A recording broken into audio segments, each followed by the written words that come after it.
There comes a point in the crucible of competition where records and reputation mean nothing. The Phoenix Suns have stepped onto that stage. Welcome to the NBA Finals. They played to the best regular season record in the league, 62 wins, home court advantage throughout the playoffs. 2 nights ago in Game 1, the Suns discovered what it means to play for the championship. Angered, flustered, seemingly overwhelmed by the moment. We're just glad Game 1 is over, and now we can get on to playing basketball. Game 1 may be gone, but the Chicago Bulls remain, brimming with resolve, one step closer to the historic three-peat, anxious to make Phoenix face this cold reality. No team has ever lost the first 2 games at home and come back to win the NBA championship.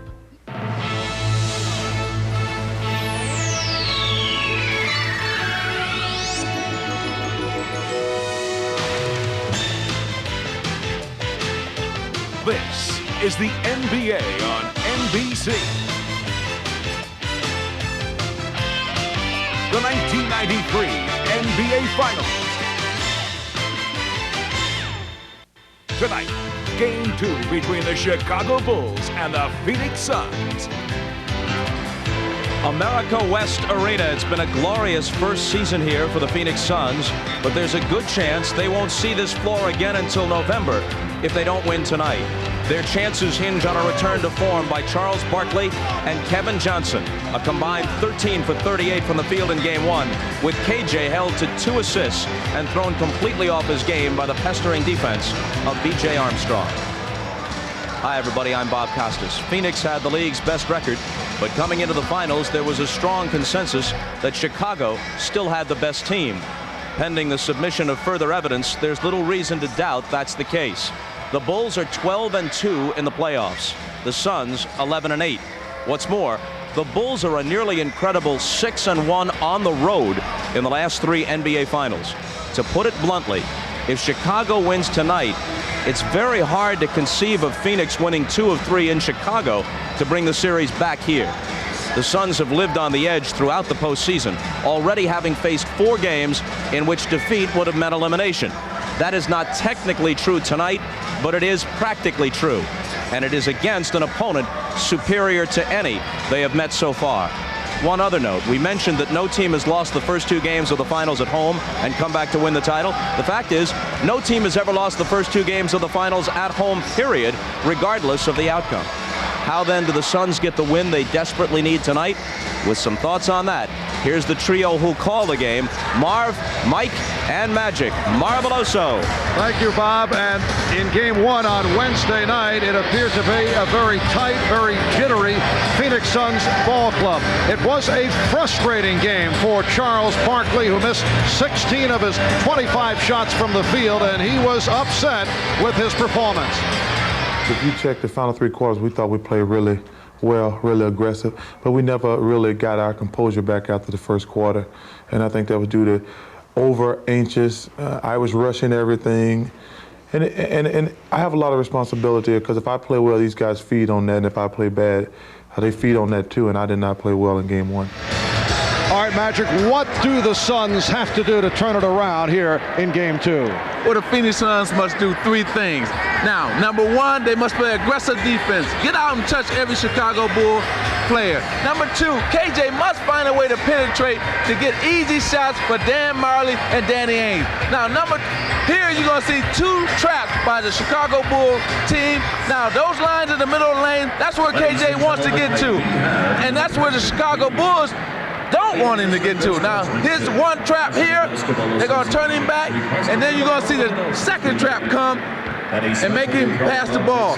Now, the effect of this double team hurts Danny Ainge and Dan Marley. They were 1 for 5 from the 3-point line. Now, normally, they get up 10 attempts from the 3-point line. So, again, they must pressure defense. KJ must penetrate, and Danny Ainge and Dan Marley must hit the 3-point shot. So, Magic, the pressure clearly on the Suns. Mike, what is the approach of the Bulls coming off what has to be considered a clear-cut victory in game number 1? some teams might come out here this evening with a sense of satisfaction that they won the first game on the road, at least have a split, and then go back home for 3 straight. Not the case with the Chicago Bulls. Coming out of practice yesterday, the emphasis was to be aggressive, win this game tonight, go back home, end it. They don't want to leave Chicago anymore. And it comes directly from their leader, Michael Jordan, who I spoke with earlier, and the decision will be in Michael's hands. Come out as a scorer or come out as a passer and get his teammates involved. He'll make that decision when the game starts. One of the other big factors in game 1 was the defensive play of Horace Grant against Charles Barkley. They played straight up, tried not to double team. Barkley got some looks, but not able to convert a lot of easy shots. I would expect a lot more double teaming from Chicago early because they knew that Barkley got in the lane a little bit too often, and oh yeah, the double teams will come with big people. All right, better than 19,000 capacity crowd here at the America West Arena. And they are getting set for the singing of our national anthem, which will be handled by Huey Lewis and the News. Good evening, ladies and gentlemen. Welcome to the America West Arena and game number 2 of the 1993 NBA Finals between the Chicago Bulls and your Phoenix Suns. Ladies and gentlemen, it is time to honor America. The Suns are pleased to present our national anthem, sung for you this evening by electro recording artist Huey Lewis and the News.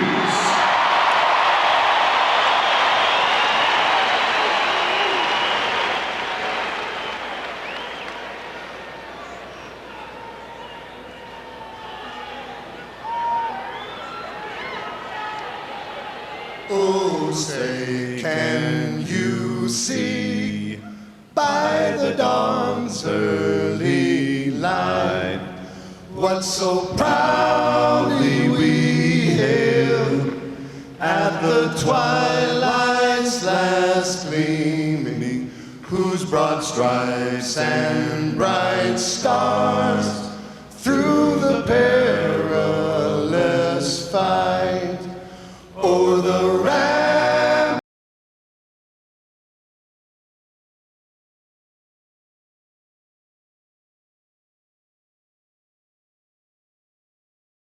Red glare, the bombs bursting in air, gave proof through the night that our flag was still there.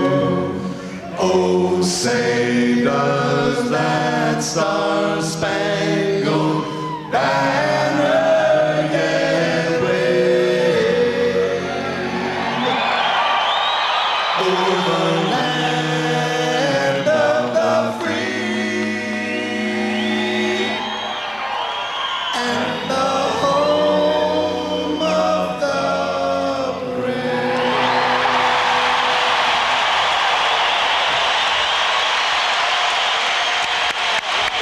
Nice job by Huey Lewis of the News, hearing it from the crowd here in Phoenix.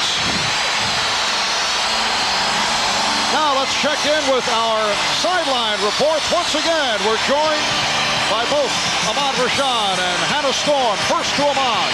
All right, Mark, before the Bulls-Knicks series, I talked about a player who had gained so much respect from his teammates. That was B.J. Armstrong, who has played so strong through every series and continues to do so here. I asked B.J. about that. He said, well, looking at the playoffs, I realized it was going to be a challenge starting with Mark Price and continuing on till now against KJ.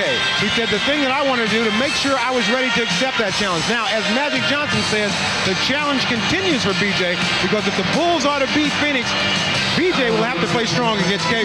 All right, Hannah? Well, Ahmad, a lot of the Suns told me that they're much more relaxed now that game 1 is over with. After all, the only Sun with finals experience coming into that one was Danny Ainge. A couple of things on Ainge. He'll be wearing a homemade number 3 on his jersey in honor of his former teammate of Portland, Drazen Petrovic.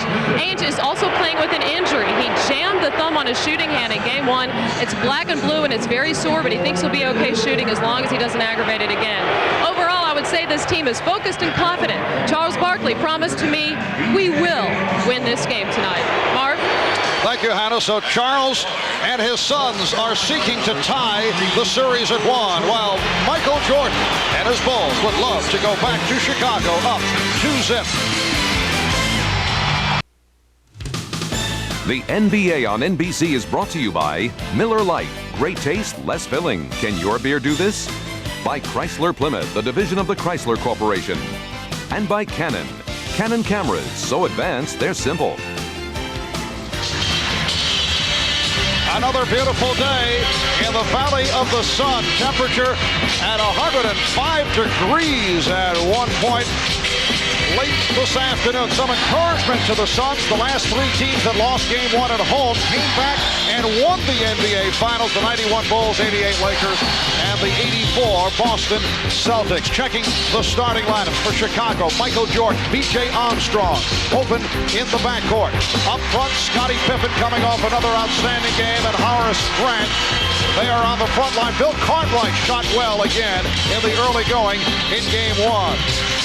And there's the coach of the Chicago Bulls, 47-year-old Montana native Phil Jackson in his fourth season as Bulls head man. Dan Marley, Kevin Johnson in the backcourt. Suns look for Kevin Johnson to turn it around. Richard Dumas, who had a good one. Charles Barkley also looking for a bounce back in game two. And the center Mark West, who played only 14 minutes on Wednesday night. Paul Westphal, the Suns head coach, 42 years old, finally got a shot. He was tabbed as Cotton Fitzsimmons' successor for years. He was a Suns assistant for 4 years, five-time NBA All-Star. Standout career with the Suns, Celtics, Sonics, and the New York Knicks. The officials, Jake O'Donnell, Jack Madden, and Joey Crawford. And we're ready for game number 2 of this best of 7. Mark West and Bill Cartwright. The Suns control the opening tip. Kevin Johnson met at midcourt by B.J. Armstrong. Richard Dumas given the room. Barkley off the pick. Barkley from the outside is able to hit on his first attempt. Get Barkley the ball, middle of the floor, much like Chicago likes to do with Michael Jordan. The same spot he hit the big shot against San Antonio to win that series for the Phoenix Suns. Johnson with the steal. Battled away by Jordan and scooped up by Pippen, leading to the fast break. Jordan.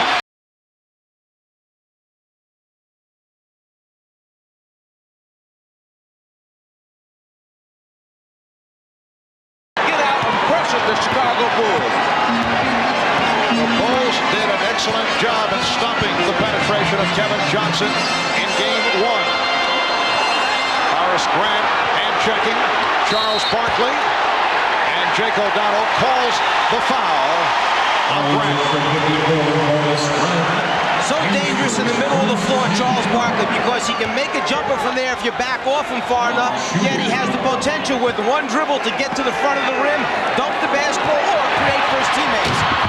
Johnson had to change his shot as Grant came over to help out. Jordan tried to set up Grant. KJ trying to make a little point of emphasis here, maybe an exclamation point at the end. Goes in to try and dunk it, but Grant at 6'10" bothers him.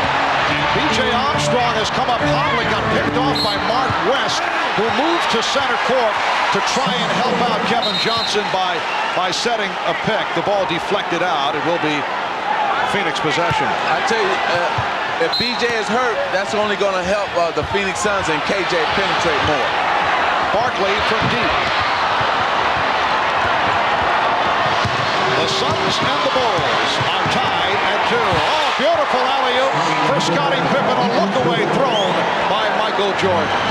Not a bad look-away pass to throw it about 26 feet, put it on the money, and then it's nice to have a guy like Pippen to convert for you. Here's Dumas. Hard driving move by Richard Dumas. The rookie from Oklahoma State did not play at all in Game 7 against Seattle. Tom Chambers started, went most of the way, but he came back strong in Game 1 of this series. Pippen lost it. Dumas with the steal. 3-on-1 for the Suns.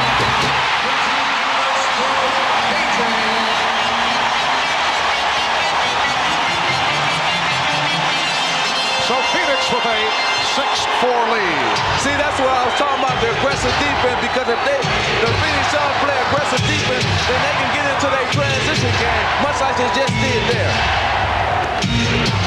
Jordan. Looks like Michael wants to get to it early offensively. He's come out shooting.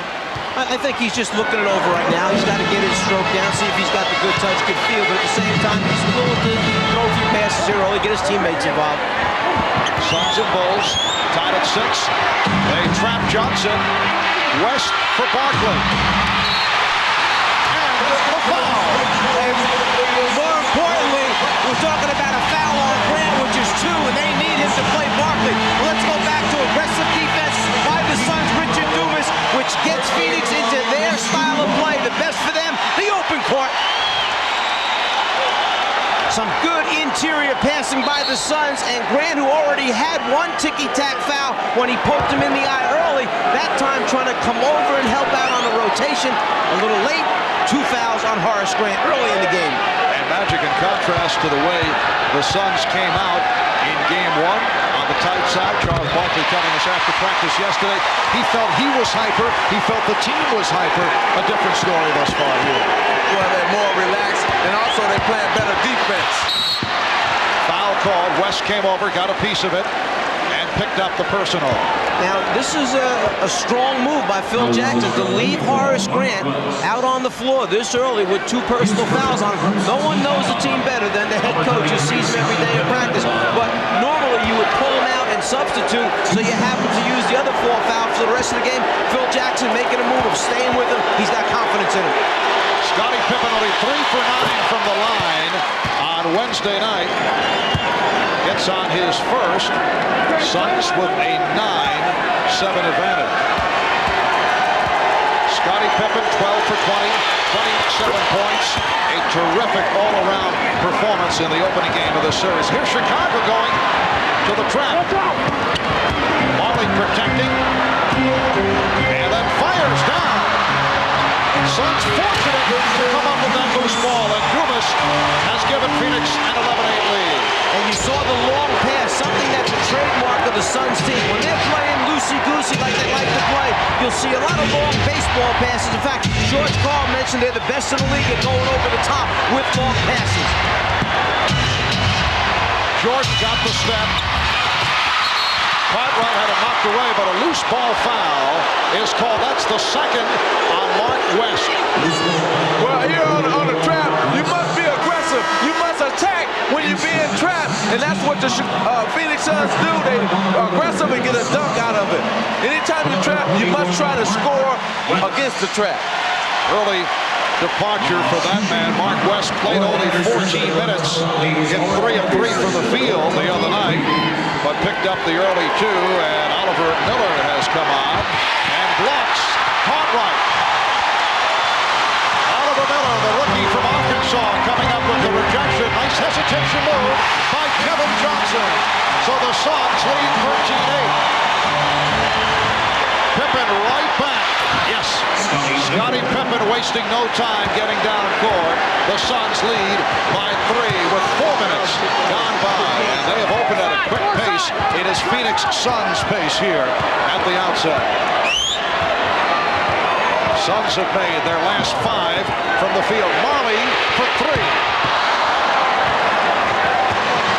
Pippen has Grant in the open floor.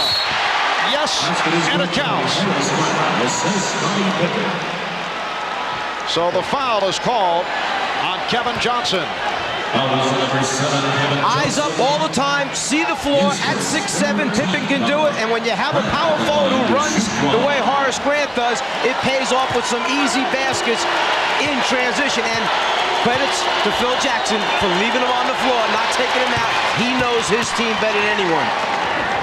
3-point play for Grant to tie the game at 13. This time light pressure by Chicago. Barkley was fouled. Well, what Phoenix have done now, they move, what Chicago has done now, they move Scottie Pippen over to guard Charles Barkley and move Grant over to cover Dumas. Number 34, Charles Barkley in the line. And Barkley will shoot a pair. Charles has 5 points, 1 for 1 from the line, and 2 of 3 from the field. And Magic, they opened up the game. The Grant-Barkley matchup, what did Phoenix do? Brought Barkley to the top of the circle to try and get Grant to have to guard him out in that area where he could beat him off the dribble. But as soon as Pippen went on him, they put Charles right down in the hole and posted him up. Charles bigger and stronger than Scottie Pippen.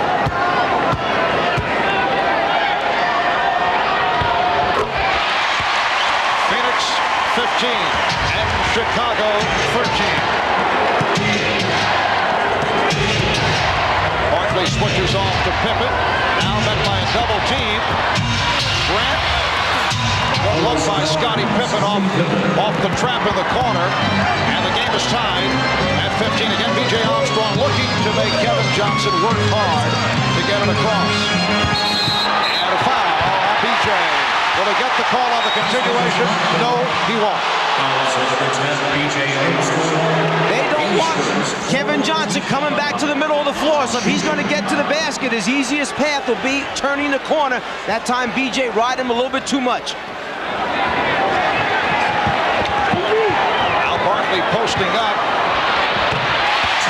Charles Barkley able to hit the turnaround on Scottie Pippen. The Suns lead by 2, and Barkley off to a fast start. Joe Crawford with the whistle. And a foul against the Suns. It's on Miller. Timeout taken by the Phoenix Suns. We'll be back in a moment. Well, in game 1 on Wednesday night, B.J. Armstrong did the job against Kevin Johnson. Johnson only 4 for 13 for his 11 points. B.J. hit 3 from downtown. And B.J. and the Bulls so successful in stopping the penetration of one of the best in the business, Kevin Johnson. We talked with B.J. about that and asked what are his plans for going up against Kevin Johnson here in game 2. Well, I think, first of all, our team, our total team made an effort to know where he's at on the floor and know where he operates and tried to get acquainted with his game, his right to left crossover, his finish with his left hand at the basket. So our team was well aware of what he likes to do. And my main goal was to make him work from the time the ball was taken out of bounds to the time they set in their offense. And once he does give it up, not allow him to get the ball or make him work to get it that he's just out of sync. Well, Bill Cartwright able to hit. And the game is tied at 17. The little things that KJ pointed out go back to the conversation with Phil Jackson, coach of the Bulls, prior to the first game, saying that Richard Dumas hits a little 12-footer from the baseline, saying that knowing the players and the little things they like to do might be more important against Phoenix than actually the X and O part of it. Pippen gets inside. Pippen on the follow. So both clubs are hot. Chicago 8 for 11. Phoenix 8 for 11. Well, the first team that makes a defensive stand will take control of this game. So far, it's been back and forth offense on both ends of the court.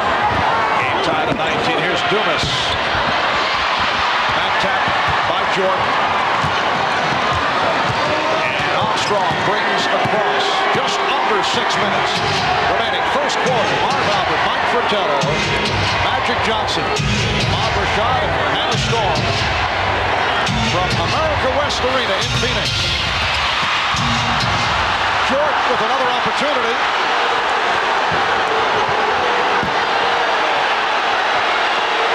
Crowd reacting. They felt that Jordan pushed Marley away as Marley went for the steal. That's a traveling violation on Pippen.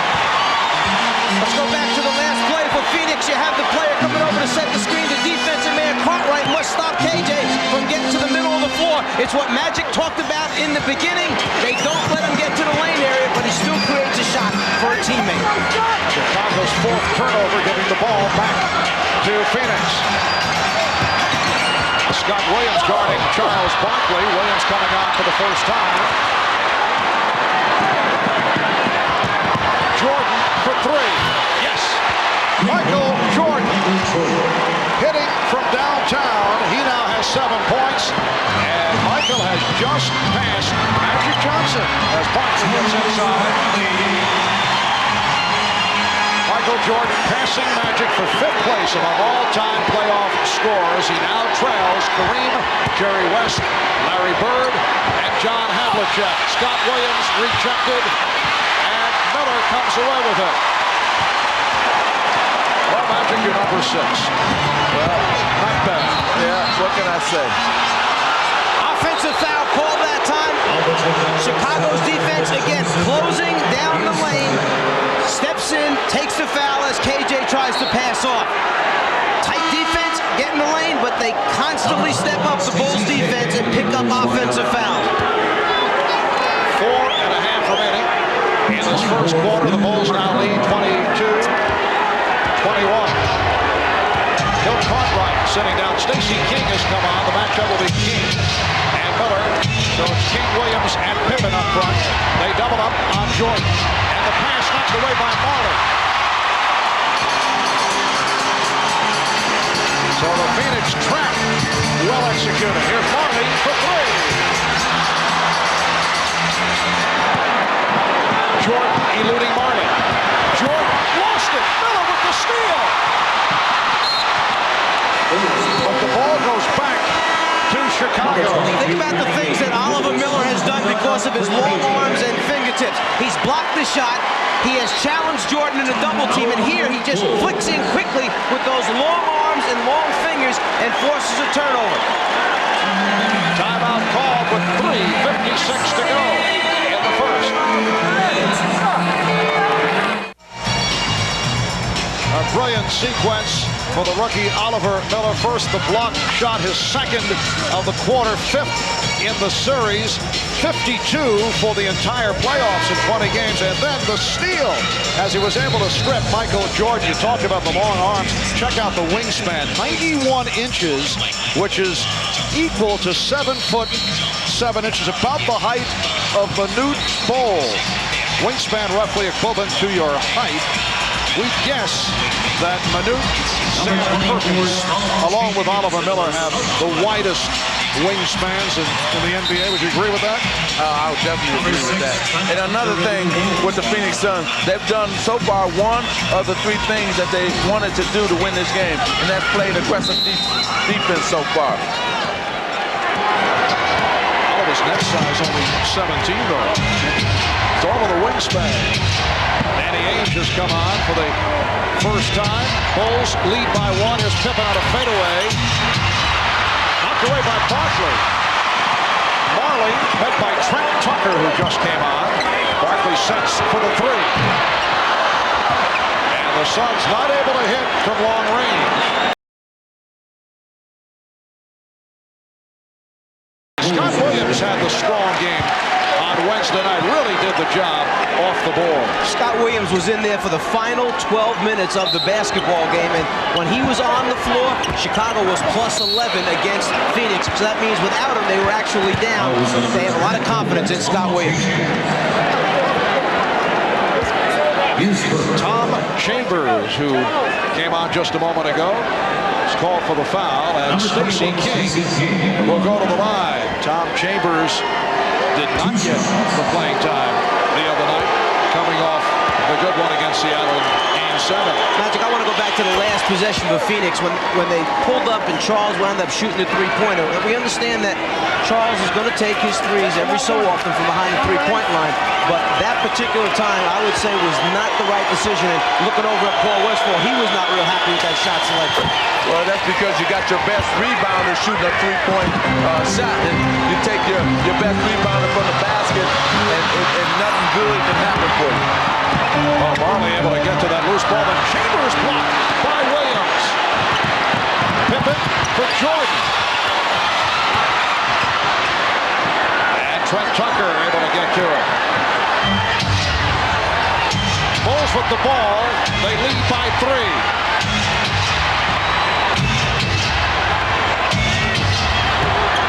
King, the shot clock running down. And it's a 3-second violation called on Chicago. Now, this is a very interesting move by Coach Paul Westphal because he really is not going with a point guard. He has Danny Ainge playing point guard, so we'll see how the offense is ran now by Danny Ainge. And the reason for that, Trent Tucker is out there. He won't put the same pressure on the ball as a B.J. Armstrong would, so he feels comfortable with Ainge in this role that he can get it up against Trent. Foul committed by Williams. The basket will not count. Scott Williams called for his first.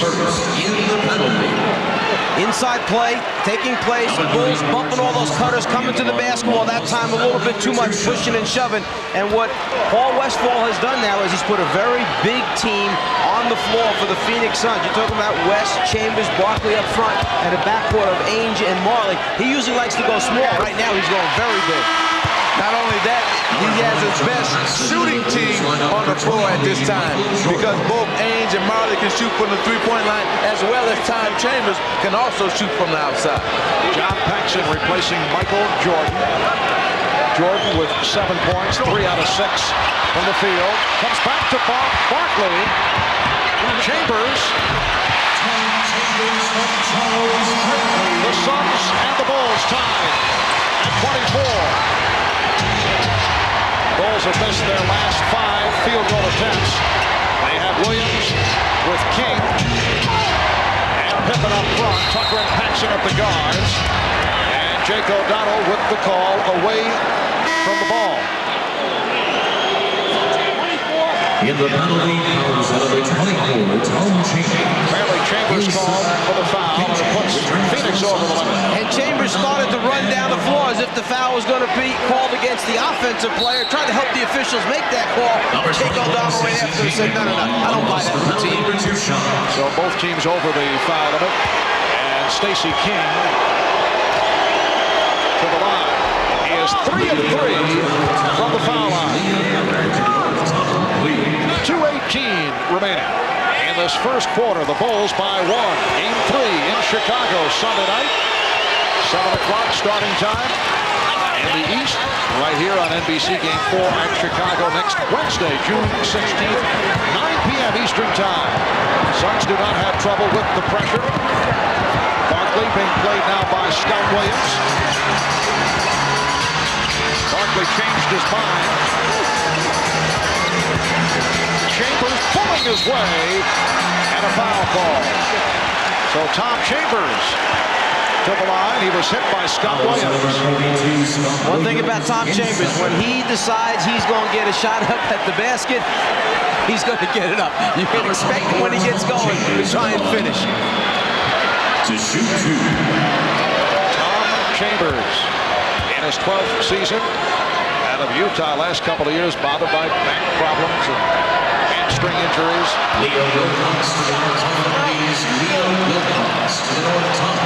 Well, during the course of the regular season, the Suns averaged 31 free throw attempts per game. In the playoffs, 32. Game 1, only 15. 2 minutes. In Game 7 against Seattle, Charles Barkley went to the line 22 times by himself. And that 31 that you talked about was the second most per game in the NBA taken by a team, the Phoenix Suns. Stacey King went short.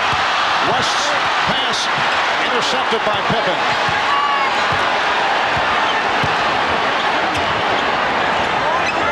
Chicago looking for Trent Tucker to get into it. Stacey King. Rebound Charles Barkley. Barkley try to lead Johnson. See, it's always difficult for when you're a point guard to now get out on the wing and receive the pass. Here's Charles Barkley, who normally is on the wing, and KJ, who normally handles the ball. They reverse roll and they end up in a turnover. Bulls have missed their last 7 from the field. We come up on 1 minute left in the quarter. They get 0 for the last 8. Although Chicago leads 26-24.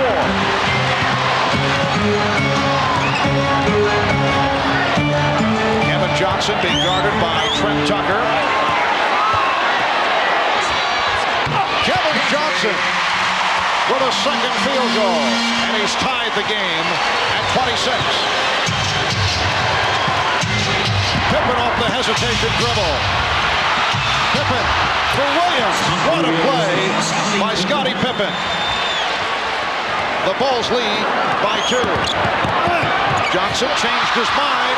Picked off by Tucker. Well, you got a man here who was down in Game 1, that being Kevin Johnson. Now he wants to do a lot of things. He wants to make something happen. And that time he wanted to make something happen, but got caught in the air. You got three-point shooters on the wing in case they double Pippen. Shot clock down to 4. Pippen. Final seconds of the first quarter. Haynes to the fadeaway. Yes, and it counts.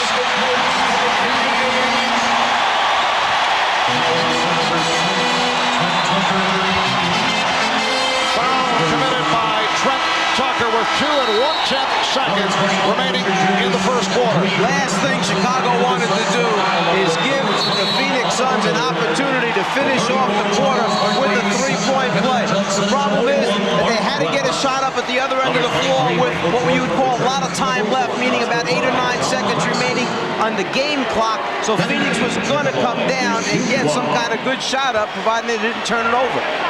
Danny Ainge very quiet in game 1.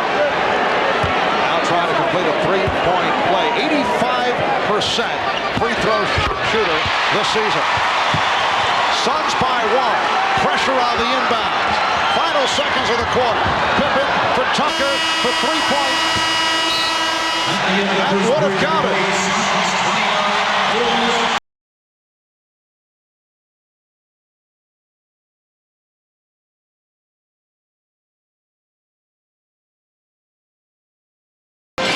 Barkley very much into it. 4 of 6, 12 points. It's the Suns 29 and the Bulls 28.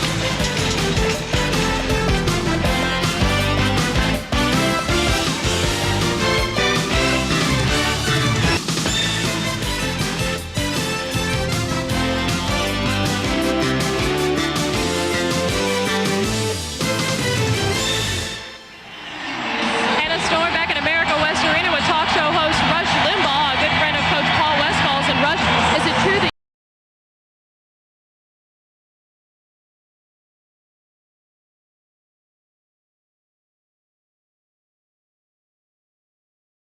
you told me earlier tonight that this team sort of reflects your political views?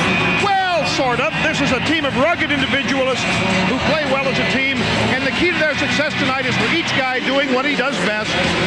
They're not down by 20 tonight like they were the last time. They got that first game under their belt, and I think you're going to see the real Phoenix Suns as this game goes on. Which looking good. It's a team of destiny, Hannah. All right, thanks, Rush. Mark? All right, Hannah. As the second quarter gets underway, Michael Jordan gives it up to B.J. Armstrong. And the Bulls now lead 30-29. Czar, can you imagine if Rush Limbaugh did play-by-play for the Phoenix Suns? That's a foul on Danny Ainge.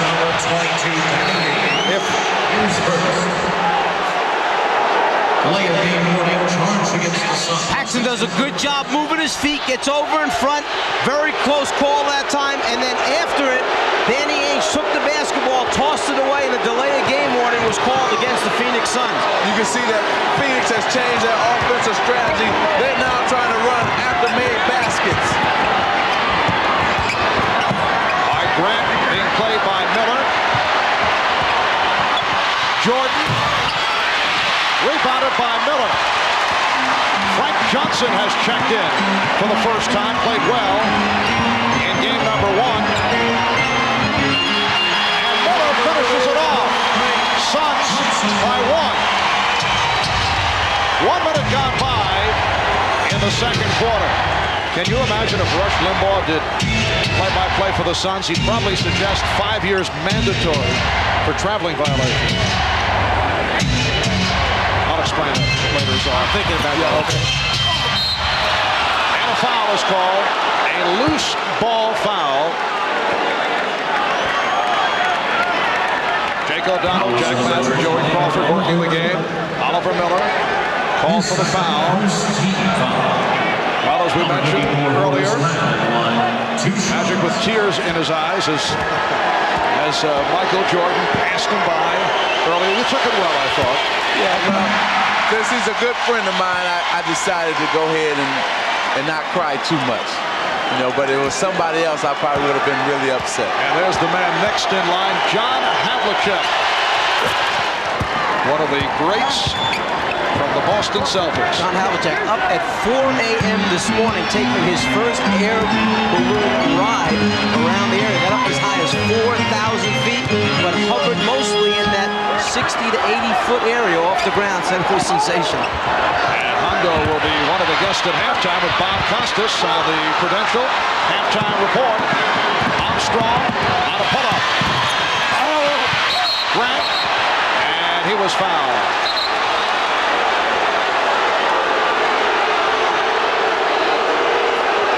Tom Chambers disputing the call. Frank Johnson raising his hand. And let's see who the foul was called against as Charles Barkley is being waved in. No official word. It is Johnson. And Chambers will sit down, replaced by Barkley. Obviously, Frank Johnson, with a reputation for being honest, he held up his hands, so the officials went along with the call. Game is tied at 31. Michael Jordan with 9 points, and the Bulls lead by 2. Armstrong applying pressure on Johnson. Johnson played only 9 minutes in game 1, hit 4 of 7, 8 points, did a good job penetrating. Barkley stepping around Grant. 14 for Barkley, and he's tied the game at 33. Nice job of raising up, getting Grant to commit a little bit too much, took him out of his defensive stance, and it was a matter of putting it on the floor, going around him. Grant, Miller with the rebound.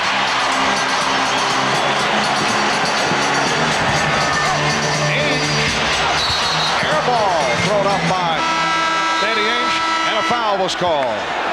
Defensive man normally wants to be down in his stance. Charles turns and faces, gets him up in the air, and now go around and convert. Richard Dumas called for the foul. We'll be right back. The NBA on NBC is brought to you by Gatorade for that deep down body thirst. By Toyota, reminding you to always buckle up. Do it for those who love you. And by McDonald's. What you want is what you get at McDonald's today.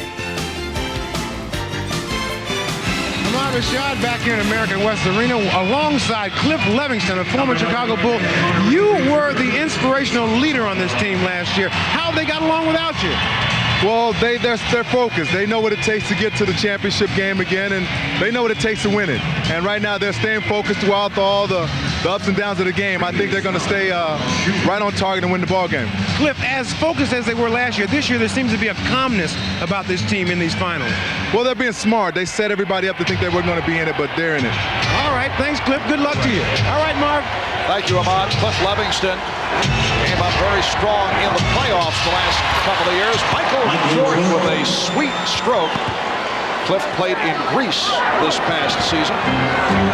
Bulls lead 35-33. And the exchange for Chicago was giving up Cliff Levingston, bringing in Rodney McCray. They lost the energy, the rebounding, the defensive play, and toughness of Levingston, hoping McCray would fill that void. He has not done it this season. That's been a disappointing injury hit year for Rodney McCray. Paxson able to penetrate. Well, I think right now with Phoenix, they're playing well defensively. And Coach Paul Westphal should feel good about that, but they got to get back here. And Grant able to hammer it home. He thought he was fouled. Phil Jackson is very upset, but no call. The Bulls now lead 37-33. See, defensively, the Phoenix Suns must get better. They must try to get a few stops. Now, Oliver Miller's been good on defense for them, but the team defense hasn't been that good. And a blocking foul. John Paxson is called. Dishing it off at the end, Grant with the finish. Barkley challenges, and after the basket, the entire coaching staff of the Chicago Bulls was up. They felt there should have been a foul on Barkley. Barkley with the effort. That's how you tell your big people to finish plays off. Don't put it up and lay it up. Dunk it when you can. And Marley will inbound. A quiet first half from Marley. He is 0 for 3, scoreless. Started slowly the other night, then came on.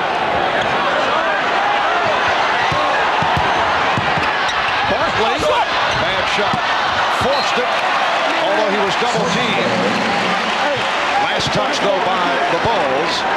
And it will be Phoenix ball with a new 24. One thing about the Chicago Bulls, if you turn in the middle, you're going to have 3 or 4 guys jumping out at you. And that's what Barkley faced just a moment ago. Frank Johnson puts the move on B.J. Armstrong. Nice fake, but Pippen with the block, and a foul is called. Well, a little bit disappointed. B.J. Armstrong, he went for the ball fake, got up in the air. Frankie Johnson leans in a little bit, so the block is clean, but it's the body of B.J. Armstrong where the foul is called. Second on Armstrong, 2 apiece on B.J. Armstrong, Horace Grant, and Scott Williams. Frank Johnson to the line. Frank Johnson, 34 years old. Man who played in Italy in the last 3 years after spending 7 seasons with the Washington Bullets, a year with Houston. He was a first-round draft pick of the Bullets. Has been a major contributor off the bench for the Suns, in particular in the playoffs. Bulls have a 2-point lead. Again, Jordan facing a double team as Miller comes over to help and leaves Scott Williams open, and he takes him to the hole. Well, right there, you saw that Charles Barkley had to make a decision. Do I run out at Scott Williams, or do I continue to guard Horace Grant up under the basket? And you can see he decided to take Horace and lay up there by Scott. Good luck from Marley. Bulls 39. The Suns 37 with 5 minutes gone by in the second quarter. Grant posting Barkley. Williams. So Scott Williams getting to the offense. 6 points for Williams. The Bulls lead by 4. The pace is still good for the Phoenix Suns. It's an up-tempo game, and they love it. Pippen broke it up. Nobody back for the Suns. It's Jordan all the way.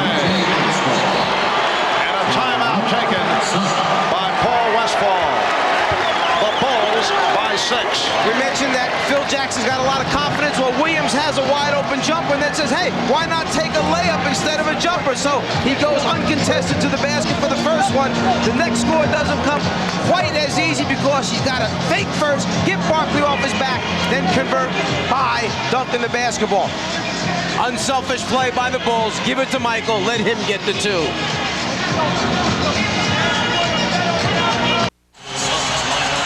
Now, Phoenix has been playing excellent team defense, individual defense, but not team defense. Here they're going to double team Michael Jordan, make him throw the ball. Now, when you double team, you got to get all your men rotating on the Phoenix Suns, where they don't rotate to Scott Williams, and they give up an easy layup.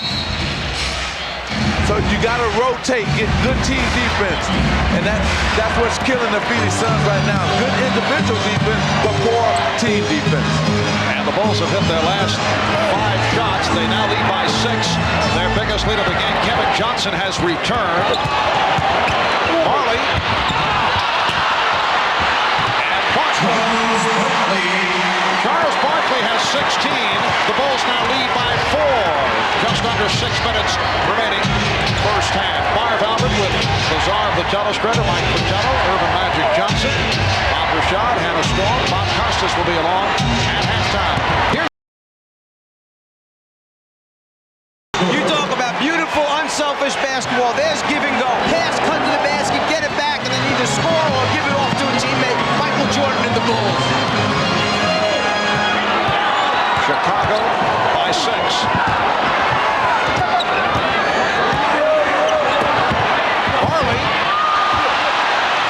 Barkley with the setup. Marley could not finish it. Jordan. The Bulls lead 47-39. Michael has hit his last 4, and he has 15 points. The difference between the Chicago Bulls and the Phoenix Suns, Chicago Bulls make 4 or 5 passes on offense. Phoenix Suns make 1 pass and stand. Dumas, bad shot. Marley for 3. Another opportunity and another bad shot. What a sequence for the Suns. Whoa. Let's go back a moment ago. Michael Jordan down here had just passed the ball across the floor over to Scottie Pippen, and now he moves without the basketball. Give and go, get it back, draw the defense, make the pass, and finish off. Jordan, who moves as well as anyone in the league without the basketball, just draws all the attention and then unselfish play. Grant fouled by Marley. Chicago has hit its last 7 shots to take an 8-point lead with 4:33 remaining first half. Inside, Grant going up strong. Got to stop him from making easy baskets, so Marley takes the foul to prevent the score. Marley has been silent at the other end. He's 0 for 6. Once again, Phoenix not able to hit their staple through the regular season, not able to hit the three-pointers, and the shot selection on the threes has not been good. What happens is when you take so many of them, you're used to getting your share each game, and then when they don't come easy, you try to force some, or when you do get a look, you try to get it up there in a hurry. Especially on Chicago, you got to get it up in a hurry, or somebody be out there contesting. Chicago leads by 10. Kevin Johnson beating the pressure. Barkley now played by Grant. Barkley being guarded by Pippen. Single coverage, and Barkley now has 18. Well, Danny Ainge did a smart move. Pass to Barkley, and he cut to the corner, knowing that Trent Tucker would not go down and double team Charles Barkley. Armstrong, yes. And the Bulls have hit their last 8 shots on fire. Marley tried to slip through and lost it.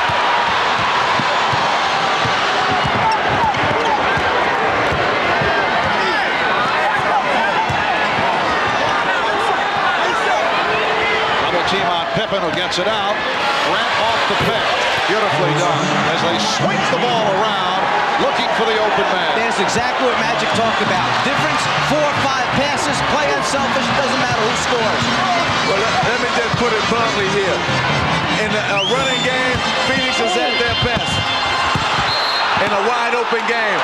But in half court, Phoenix struggled. Where now you're talking about a championship team in the Chicago Bulls. They're the best half court team in basketball. Kevin Johnson turning it over. The ball goes back to the Bulls. Michael Jordan receiving a brief rest. Try to check in, but the substitution not allowed. Trent Tucker was heading off. So Jordan will come on next whistle. Bulls in the midst of a 10-2 run. They've hit their last 9 shots as we come up on 3 minutes remaining in the first half. Chicago with its biggest lead. Johnson with the steal, stripping Cartwright. Here's Johnson for Marley, and he's fouled by Pippen. Sarcastic reaction from the crowd on the foul call. Pippen picks up his second. If they can just generate a little bit of easy offense, and that happens when you play good defense. KJ getting back in there, hands in on the center. Now gives it up to Marley, filling the wing on the right side. Pippen just takes the foul rather than give up the layup. This is a Phoenix Suns team that went 62-20 during the regular season, best record in the league.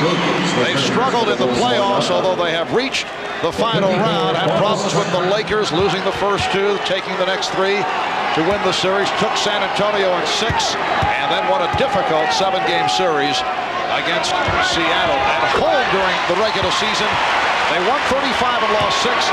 4 home losses, though, at the hands of Eastern clubs, and 3 of the losses after the All-Star break. Jordan on the recovery. Now, that's one you rarely see. The pass was slightly off, but he was still able to get it and was able to convert. Well, that's why he's so great. That's why he can do things that no other player can do.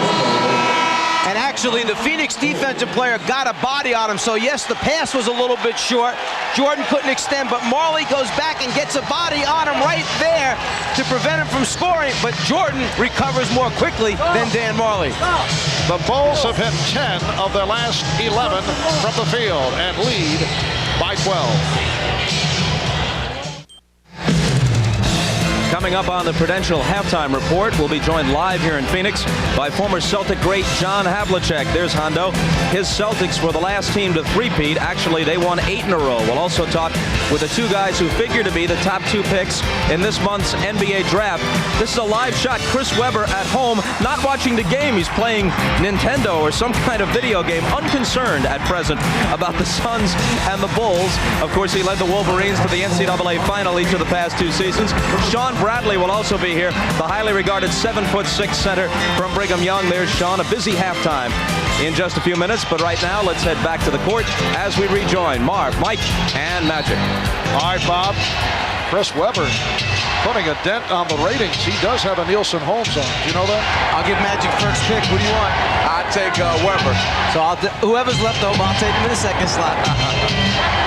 Coming out of that last timeout, Ahmad overheard Phil Jackson telling the Bulls they like the tempo, they feel they're in control as Michael Jordan tips it in, and he wanted Cartwright on the floor to stabilize this team both offensively and defensively.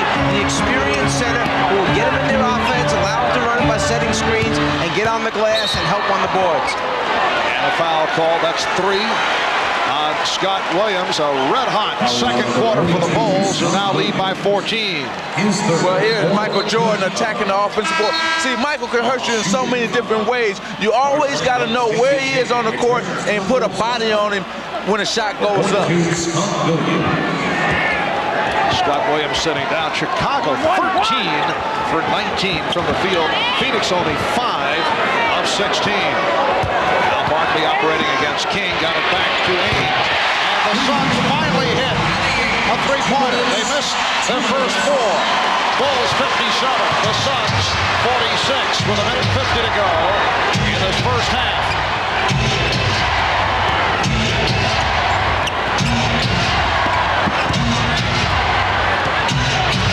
Jordan chased by Chambers and Barkley. They continue the double up. Shot clock at 1. King gets inside. Again, we're talking about team defense. See, you got to get a man rotate. You can let him pass it to the outside. Never let him pass it inside for a layup. Inside is the heart of the defense. Don't take away the heart. Bulls with a 13-point advantage. Barkley. Charles pulling his way and then going to the left hand. Charles Barkley's had a big first half, 20 points, but not getting the support. And Chicago leads by 11. Here's Pippen. Stolen by Johnson. Rare miscue by the Bulls.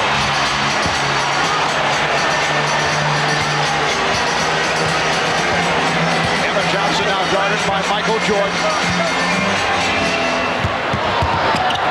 Chambers to the scoop.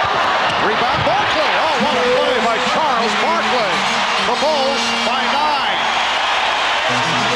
40 seconds to go in the half. 22 for Barkley. Jordan. Well, the Suns with a chance to knock that Chicago lead down further. Chicago led by as many as 14. If you're wondering why we were talking about 4 or 5 passes for Chicago and then suddenly Jordan shoots a quick one, he was trying for a 2-for-1. Get one up, see if it goes in. No, they'll get the last one back. And Barkley drew the foul.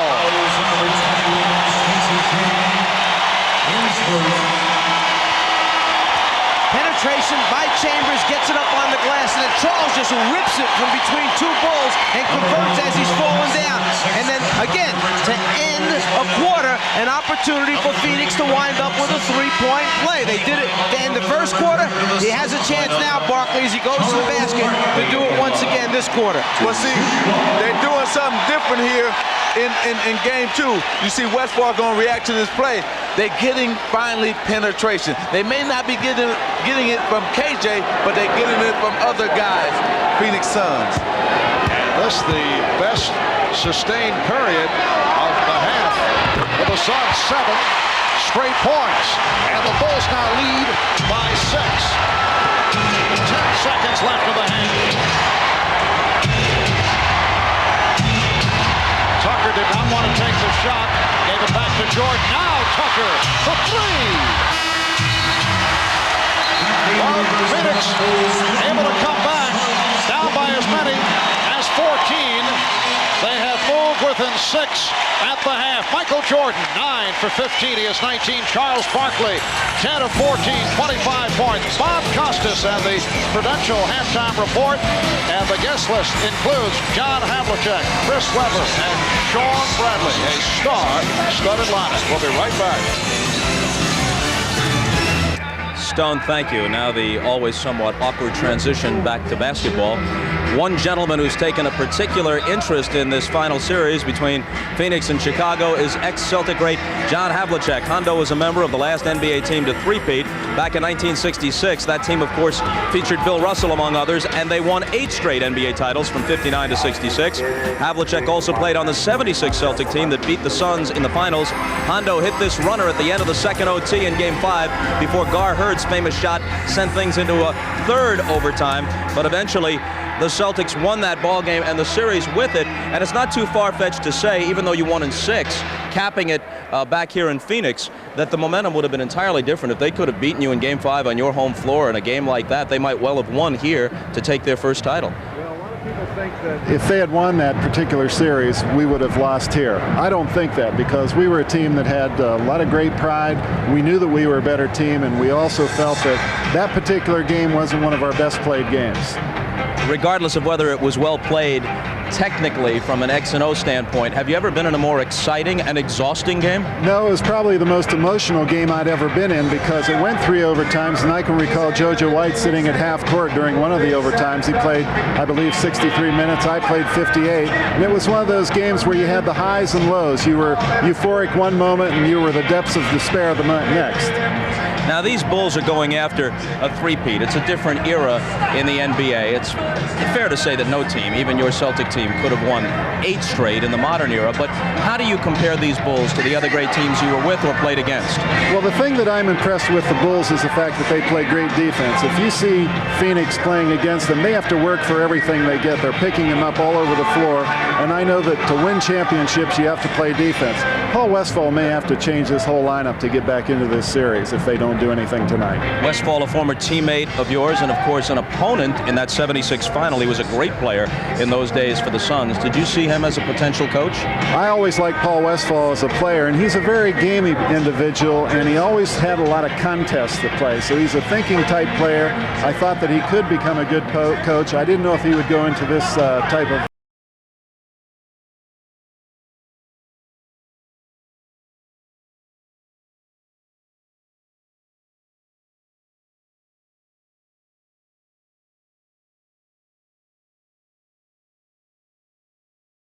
as close together as possible. That's where Jerry West is. But Michael seems to be a different type of player. I've never seen anyone come to a jump shot or jump stop, split the defense. He just seems to find holes in the defense, and I've never seen anyone like him. I think he's the best. Hondo, thanks. Great to see you. When we come back, we'll be joined by the 2 guys likely to go 1-2 in the NBA draft, Chris Webber and Sean Bradley. That's after a message from Prudential and a word from the NBA.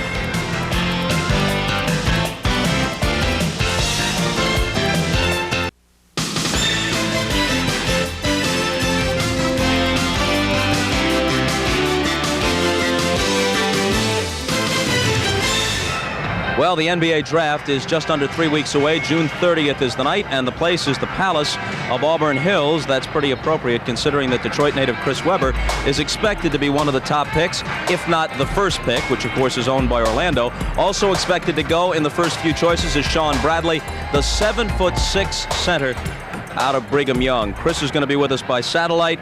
Sean is here live in Phoenix. I can just see my mom watching this going, Bob, sit up straight. What good is it going to do? The guy is 2 feet taller than me. And then the question with you has been your weight. In the 2 years away from competitive play on the Mormon mission, how much weight have you been able to put on? Well, when I played at BYU, I was playing about 200 pounds. Right now I weigh about 242, 245, right on this. So almost 40 pounds. How much more would you like to pack on for the rigors of the NBA? Well, I'm not too sure. I'd like to get with a trainer. I'm going to get with a trainer next week, and we'll decide exactly how much would be my optimum playing weight. Bill Walton had an interesting observation, and he knows pivot play, obviously. He said he thinks it's a good thing that you were away from the game competitively for 2 years. Likens it to what David Robinson had to go through in naval service. He says it gives a kid a chance to mature, get his priorities straight other than basketball. Did it do that for you? Absolutely. You know, the greatest thing that I did in my life so far was serve that mission and take 2 years out of basketball and devote myself to that kind of thing. I was able to figure out who I am and what I can do for the rest of my life. It also helped my metabolism slow down a little bit, so I was able to gain some weight. Hopefully now I can continue to gain a little bit more and become stronger. Are you mean enough? It's a tough game. I don't know. I grew up on a farm with a bunch of cattle, and they got to be the most stubborn animal in the world. But yeah, I don't play the game to lose. I want to go out there and do my best in any given situation. We've heard a lot of talk about Golden State possibly maneuvering to move up. They've got the 3rd pick behind Orlando and Philly. Don Nelson has long coveted a center. You could be the guy. Have they contacted you? Well, you know, many teams have been in contact with my agent and things like that. The draft is still, you know, in a couple weeks, as we all know. I'll be excited to play wherever I can go. Of course, I do have my preferences, but you know, I'm just come back from Australia, and they said, you know, the draft is in a couple weeks, so we'll see what happens there. What's your preference? Like I said, the draft is yet to happen. We'll see what happens there. Will you work out for teams? Excuse me? Will you work out for teams, or do you feel your draft position is such you don't have to do that? Well, right now, I think that for me to go and work out in the kind of shape that I am, it would not be able to show my true ability. So I'd like to take a couple weeks and hopefully get into shape and then maybe try out for some teams. We'll see what happens. You know, consider this. If Philadelphia sitting at number 2 takes you, and if they keep Manute Bol on their roster, they'll have 15 feet of center. That's a lot of center. A couple of long, lean characters. Let's go to Detroit. Chris Webber is standing by. Chris, we caught a live shot of you during the first half. Looked like you were playing some sort of Nintendo game, some sort of video game, instead of watching the Suns and the Bulls. Are you into this final? Well, I was playing a friend of mine in Sega in the Bulls Blazers, so I was having a little fun. I'm just here relaxing. I'll watch the second half and pay a lot of attention to it. Do you expect to be a member of the Orlando Magic? Is that safe to say that that's what you're expecting? You know, like Sean already alluded to, it's a long way before the draft, so, you know, you really don't want to get your hopes up for any team. Do I feel I should be the #1 pick? Yes, I do. I feel I'm the best player in the draft, but I think each player feels that. And with Sean and Jamal and Anthony, I think no team can make a wrong decision with the first pick, so I think all of us just have to wait and see what happens. I understand you and Shaquille O'Neal are pretty tight. Have you spoken with him about coming to Orlando? I talked to him lottery day and the time after that, and you know, he just congratulated me. And when I made my decision to come out, I asked him if I should come out, and he said yeah. So he just said, "I told you so," and you know, yeah, we're pretty good friends. You may be the best player in the draft. You're used to being the best player on your team. If you go to Orlando, the spotlight won't fall first on you. Are you prepared to deal with that? You know, players like to play, and put me in a position with 4 scrubs or 4 great players like Shaquille. I just want to fit in. I don't have to get the spotlight. He's a great player. He's a franchise player. Just let me come in and do some dirty work. Let me dive on the floor or something, you know, and just let me try to fit in somewhere in the NBA. I hope there's a place for me. How tough is it to sit and wait and not know the fate at this point? It's real tough, but then again, you can set goals and say, well, I have 25 days to work until draft day or whatever. So it gives you a good timetable. It's not that hard, but yeah, I'm really waiting for that moment. Last question real quick. The Bulls are winning here. Are you winning the video game? Oh, yeah, I already beat them. And Isaiah Thomas scored 35. And, my team beat Mike Jackson's team by about 50. By 50. All right, switch the channel over and enjoy the second half with us. Thanks, Chris. All right, thanks a lot. Okay, and our thanks to Sean Bradley as well. It's the Bulls over the Suns, 59-53, and we'll turn things over to Marv, Mike, and Magic for the call of the second half right after these messages from your local station. This has been the Prudential Halftime Report, brought to you by the Prudential. Peace of mind. It comes with every piece of the rock.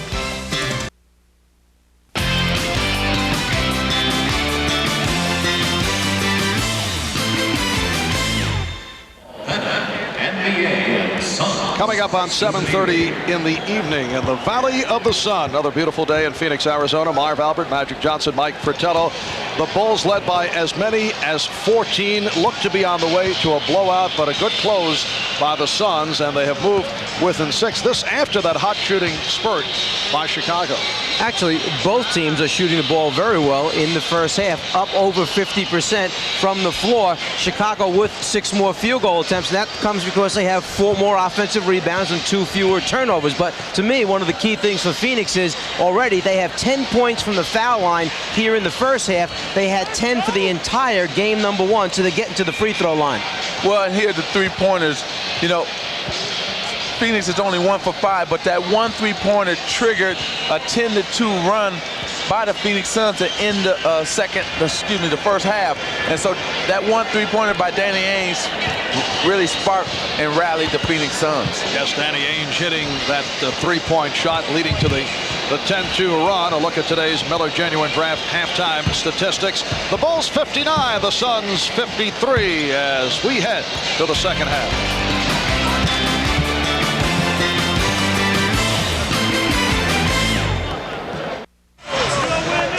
Welcome back to Game 2 of this best of 7 NBA Final Series. A look at the leading scorers. Michael Jordan in the first half, 9 out of 15. Hit 1 from downtown. He is 19. Horace Grant with 14 points. Charles Barkley, 22 minutes, 10 out of 14. 25 points. The only Phoenix Suns in double figures.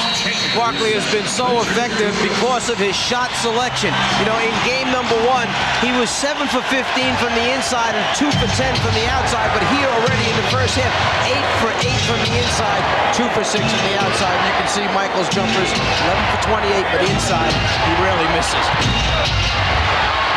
And Barkley rebound. His 7th rebound of the game. Barkley all the way, rejected by Pippen. Tom Chambers starting the second half. Yes, and it counts.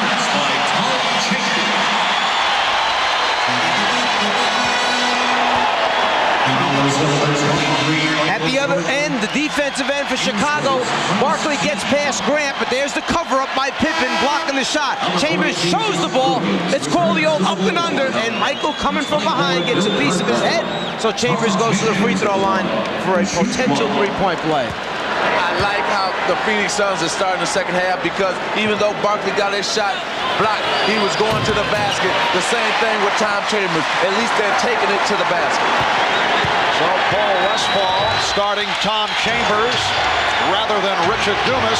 Suns with a 13-3 run that goes back to the latter stage of the second quarter. They are within 3 points. Scott Williams. Jordan trying to break it up. And it's Phoenix ball. Correction, it is Chambers starting rather than Mark West. Chambers up front along with Dumas and Barkley, Johnson and Marley at the guards. Chambers got the step. Well, the veteran providing the spark has brought the Suns within 1 point. The reason Paul Westphal went to Tom Chambers starting the second half because he wants more offense in the game. That's the reason he started Tom Chambers. And the Bulls have started Scott Williams, Reverend Bill Cartwright. Phoenix with a chance to take the lead.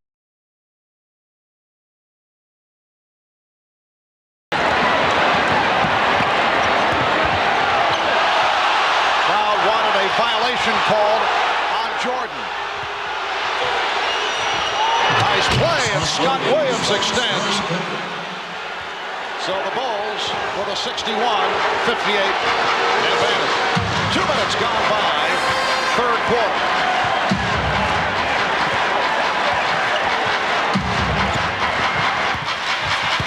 Evan Johnson for Tom Chambers. Michael Jordan knocked it away.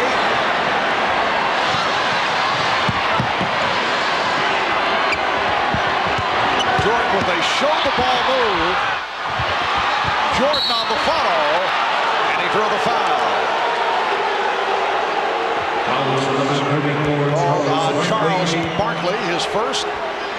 Well, right here, Scottie Pippen gonna go base on this spin back to the middle. He draws Chambers, kicks it to Scott Williams for the slam dunk.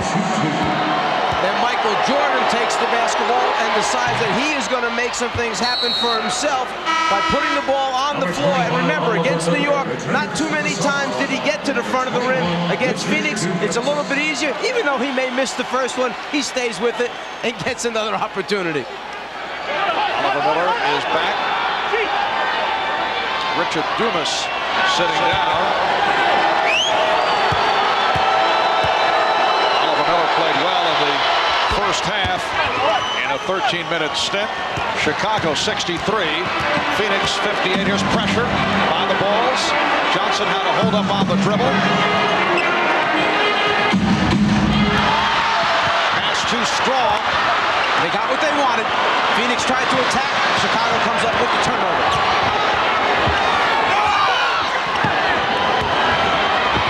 Jordan. Horace Grant with the rebound and pops it back out. Here's Jordan for three. Yes. So Michael Jordan with his second three-pointer. He has 24. The Bulls regroup, now lead by 8. The Suns had knocked it down to a 1-point Chicago lead. Johnson on the penetration. Barkley. Charles Barkley puts it back. He has 27. The Bulls by 6. Charles Barkley is playing an MVP-type game tonight. He is really taking it aggressive to the basket when he gets it. Also, he's attacking the offensive boards. He's really making it easy for Phoenix Suns to stay in this game with his offensive play. Kevin Johnson collects his third foul. Jordan for Grant. Williams had it knocked away. It'll be Phoenix ball. Scott Williams argues the call. They try the drop-down pass as Scotty Williams turns to make his pivot. The ball goes off. Scott goes to Phoenix. Miller gets inside. The Bulls 66. The Suns 62.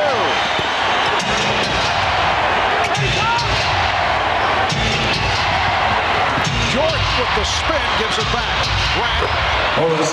Nice touch by Horace Grant. 16 for Horace. The Bulls lead 68-62. Phoenix Suns looking to tie the series at one apiece. Chambers not able to hit. Miller able to chase it down. Bulls want to return to Chicago up 2-0. Marley with his first field goal, a three-pointer. And it brings Phoenix within 3. They collapse on Williams. And the ball knocked out of bounds. Scott Williams looking for a foul, but no call. And if you think about it, go back to game 1. His first three-pointer in game 1 came off of a second shot opportunity when they missed the first one, but got it back outside to him. This time, the same thing. First shot a miss, get it back, kick it across the floor to Marley. He makes the 3. The game is getting physical now. And so watch out. There will be a lot of quick fouls. There might be a lot of people in foul trouble before this game ends. Jordan lost it. Marley with the steal. Jordan in pursuit. Marley. The Suns within 1. Every time it's gotten to this point, Chicago has answered with a big basket. We'll see if they can do it one more time. Jordan, yes, and they do answer. The Bulls 70, the Suns 67.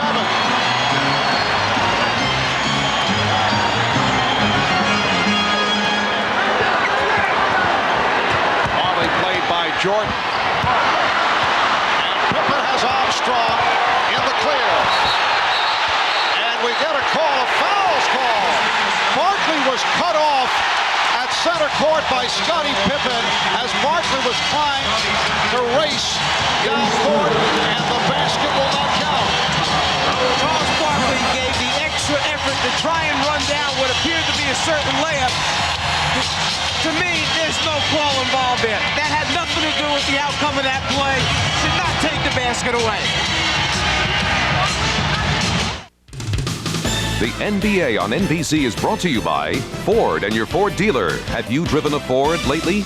By AT&T, the official telecommunications company of the NBA. And by Merrill Lynch. For clients around the world, we make a difference. The difference is Merrill Lynch.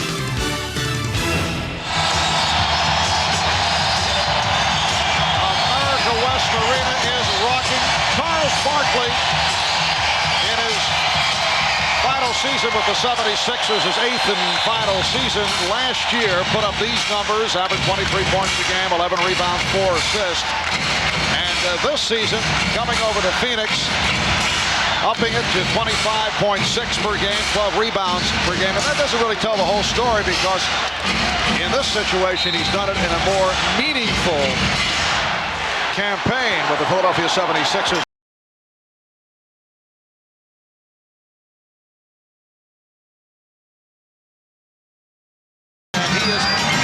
Today after the bad game in game one. Here's Armstrong off the turnover, goes to the pull-up. And the Bulls now lead 72-67. Let's go back to Charles Barkley for a second. When you make a statement, you better be able to back up your statement. He said that if he was surrounded with better players, they'd have a chance to win a championship. He has backed up his statement. He's had a terrific season. But a bad shot by Barkley. You mentioned the better shot selection by Charles. There have been a couple that have got off the mark. We just saw it a moment ago, and it leads to another Chicago field goal. B.J. Armstrong with 8 points, and he's increased that Chicago lead to 74-67. 5:40 remaining in the third quarter. Johnson off the dribble, rejected. Grant came over to help. Here's Chambers, and Jordan rebounds. See, that's what I was talking about, the half court. Here's Pippen on the layup, and the basket counts. We'll go to this with Mike first, and then I'll come back with my point. Well, you said close down the lane when he gets there. If you've got shot blockers, what happens is it usually winds up producing easy scores. When you've got numbers on the break and a shooter like B.J. Armstrong, you wind up with a lot of easy points. Down the lane, try and convert. Nope. Instead, we'll let another big guy come over. This time, Grant gets a piece of it. See, their whole thing with KJ is they want to send him to the middle, and then they're going to converge on him, the Chicago Bulls, and try to block his shot or take a charge. Now, Phoenix, the way they got into the game, they were running, getting layups and dunk shots. Now, they're going back to that half-court game, and they're struggling, and that's why the Bulls have gotten their lead again. Scottie Pippen, that field goal, his first points since the first quarter. And Chambers with the bad pass. The Bulls in an 8-0 run and lead 76-67. Again, half-court offense. They're struggling in the half-court offense, but when they get the ball and get out in the open court, they're making good things happen for them. That's the Phoenix Suns. Barkley cut off the baseline. Jordan went back in that direction. He thought it was fouled, and Grant able to convert. Horace Grant is at 7 of 8. He has 18 points, and Phoenix takes a timeout with 4:50 remaining. Third quarter. Bulls lead by 11. Rashad back at America West Arena. Now, if you've ever wondered what it would be like to be like Michael Jordan, well, imagine people trying to find you everywhere you go. This was yesterday. He was out trying to play golf. We obtained this footage from a local station here, and it was shot from a helicopter. They found him. I talked to Michael today. He said he was trying to play golf, trying to enjoy himself, but there was a camera in the woods and a camera up in a helicopter. Marv? All right, Ahmad. Bulls with a 78-67 lead. 4:40 remaining in the third quarter. Barkley gets inside. The basket counts. And a blocking foul. Scott Williams called for his 4th. Get Charles down low, close to the basket. Good things are going to happen because of his strength and power. And in fact, going back to what Ahmad had just mentioned, when Michael was playing golf yesterday, the reports came out that he was playing with Charles Barkley, when in fact, it was Quinn Buckner that was out there. So that means Quinn must look a lot like Charles from the helicopter, at least. Oh, he picked up some weight, didn't he? Quinn did. 4.5 remaining. third quarter. And the Bulls lead 78-70. So Phoenix able to put an end to that 10-0 run by Chicago. Williams fouled by Barkley. For Barkley, his second. Similar situation to game one when Chicago led 71-68. Phoenix had made its run, and then Chicago was able to pull away. And here, Chicago had a 70-67 lead. Phoenix had come within 3, and then the Bulls go to that 10-0 run. Because they understand the mentality of what goes on. Great teams will make runs at it. It's not going to lay down and let you beat them by 25 or 30 points. They have the ability to concentrate that much harder, execute that much better when the pressure is on, when Phoenix makes the run and cuts it down to a 3-point game. And how about Scott Williams in his third year out of North Carolina? The script has been the same right throughout. He has come up very strong come playoff time. Did it against the Lakers 3 years ago. Did it against Portland last season. Barkley again draws the foul. Another three-point opportunity. 32 for Barkley. As we mentioned, if he's 8 for 8 at halftime from inside, why wouldn't you just keep giving it to him down there until they do something to stop him? Man, it's just too tough one-on-one in the paint area. He's getting great position, though, and he's getting the ball just where he needed. His outstretched hand, boy, he don't have to dribble, he just takes it up and power it. He's 6 of 7 from the line, 13 of 19 from the field, 33 for Barkley. Grant was called for that foul, his third. 6-point Chicago lead. Frank Johnson now pressing Scottie Pippen. And Johnson is matched with Pippen. Pippen goes right at him. Frank Johnson about 6'1" against the 6'7" Scottie Pippen. It doesn't take him a whole lot of time to recognize where the mismatch is, does it? Well, that's the difference between the two teams. They recognize the mismatch, that being the Chicago Bulls. Chambers blocked from behind by Jordan. Bulls have hit 6 of the last 7. What a pass! Jordan for Grant. The Bulls by 10. The big man running the floor, finds the painted area, and just waits for Michael Jordan to deliver it. Michael with eyes all over the place, sees the entire floor. We're approaching 3 minutes left in the third. Marley for 3, yes. Well, Dan Marley hit only one of his first 5. And he's hit his last 2 from 3-point range. 10 points for Marley, who was scoreless at halftime. Bulls by 7. Jordan to the reverse and slapped home. Will it count? No. It is called offensive interference.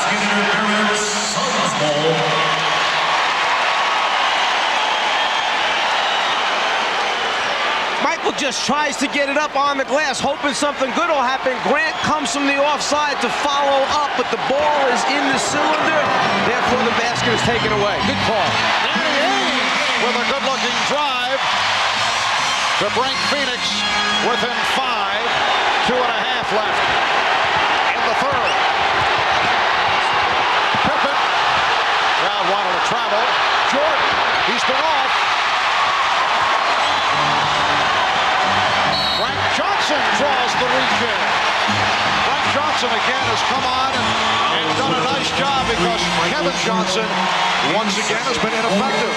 Well, the last 2 baskets have been through penetration. That time you got Danny Ainge going in for a layup, and the one before that, Frank Johnson penetrated, kicked it out to Dan Marley for the 3. So penetration is paying off for the Phoenix Suns. Johnson, the Bulls by 3. Now you see Phoenix picking apart the Bulls defense the way Chicago had been picking their defense apart. The steal by Marley. Johnson with Barkley. Barkley brings Phoenix within 1. Phil Jackson wants to talk it over.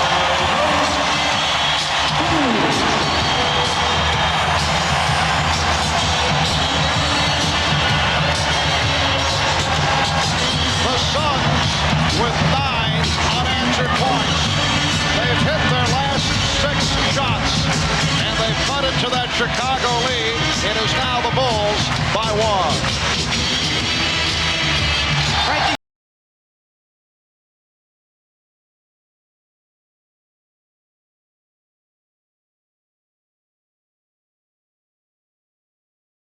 Johnson sees Barkley trailing and gives it to the big man for the slam dunk. And Michael Jordan only 2 of 8 from the field in this third quarter. A reminder, we'll be with you on Sunday night from Chicago Stadium for Game 3 of this best of 7. Broadcast time at 7 p.m. in the East. That'll be 4 p.m. Pacific. Game 3 in Chicago on Sunday. Game 4 next Wednesday at Chicago. A minute 45 remaining third quarter. The Bulls at one point in the first half led by as many as 14. Phoenix closing in the second quarter with that 10-2 run. Bulls able to extend the lead here in the third. And again, the Suns have managed to come back. Magic, is this a tough call right now? You've got your point guard, Kevin Johnson, who's on the bench. The team is making the run without him. How long do you leave him there before all of a sudden you're concerned about, have we hurt somebody's feelings, and is he going to have his head down because he's not in the game? You can't worry about feelings. You can't worry about anything. The team is playing better with him being on the bench. You got to leave Frank Johnson out there because this crowd is into it. The momentum is in Phoenix Suns' hand right now. So, hey, forget feelings. We got to win this game. That's what Paul Westphal is saying. The Bulls 83. The Suns 82. Jordan. So Michael Jordan to the floater. They give Chicago a 3-point lead. Michael has 28. And the biggest difference in the third quarter is that Charles Barkley is 4 for 6, and Michael Jordan is now 3.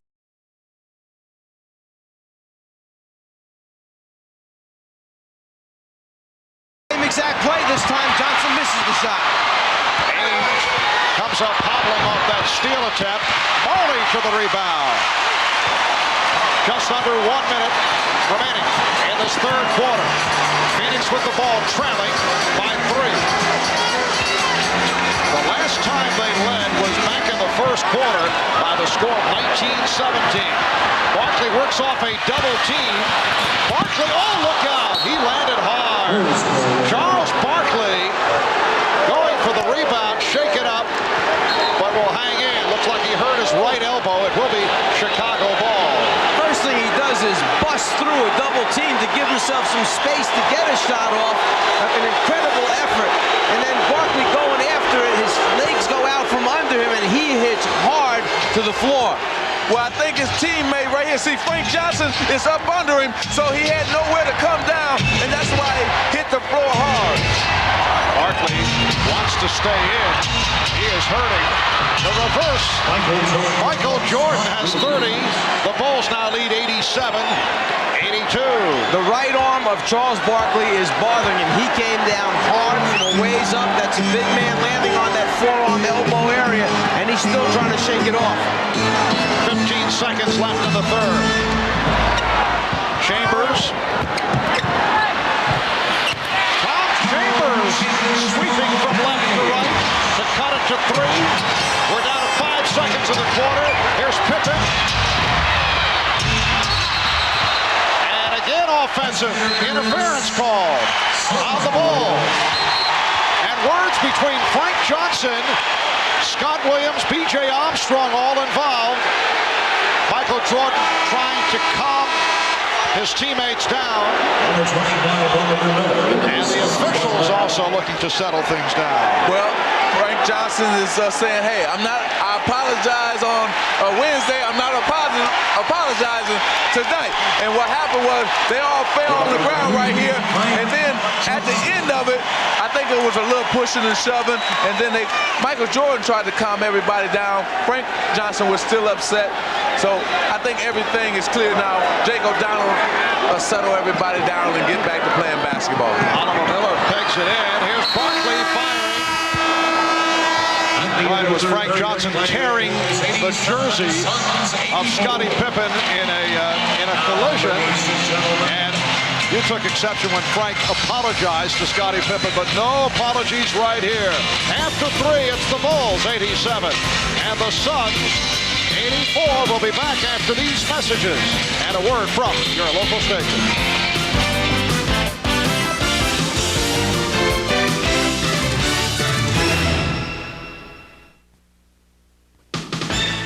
This copyrighted telecast of the National Basketball Association may not be retransmitted, reproduced, or rebroadcast without the express written consent of the NBA.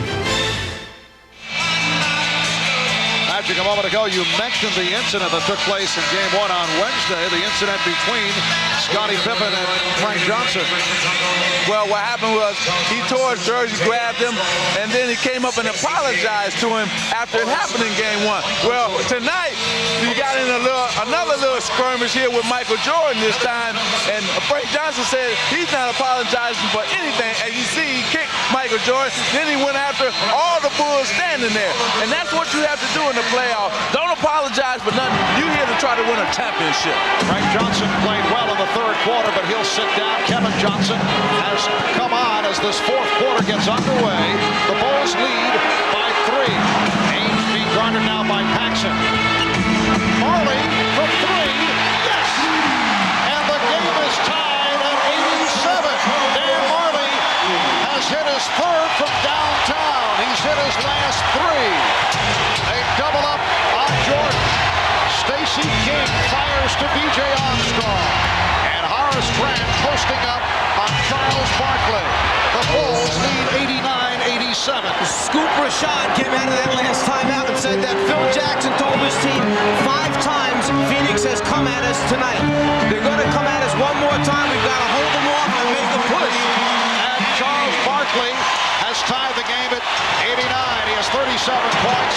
Obviously bothered by that right elbow. He landed on it late in the third quarter, but Charles is hanging in. Here's Jordan. Miller with the rebound. And 1 point of the first half. Chicago led by as many as 14. Barkley all the way. Phoenix with the lead for the first time since the first quarter. Suns 91, the Bulls 89. B.J. Armstrong dumps it off. Horace Grant rejected, but hits on the recovery, and the game is tied at 91. Sometimes as a player and a superstar, you got to take the team and put them on their back, much like Charles Barkley is doing right now for the Phoenix Suns. Illegal defense.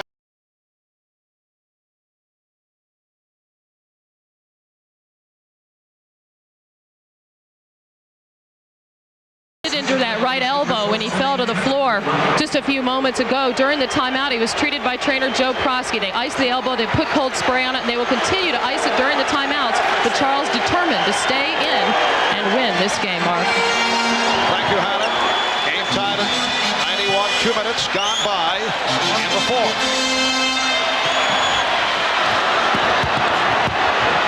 Miller rejected by King. Barkley. Jordan able to move across.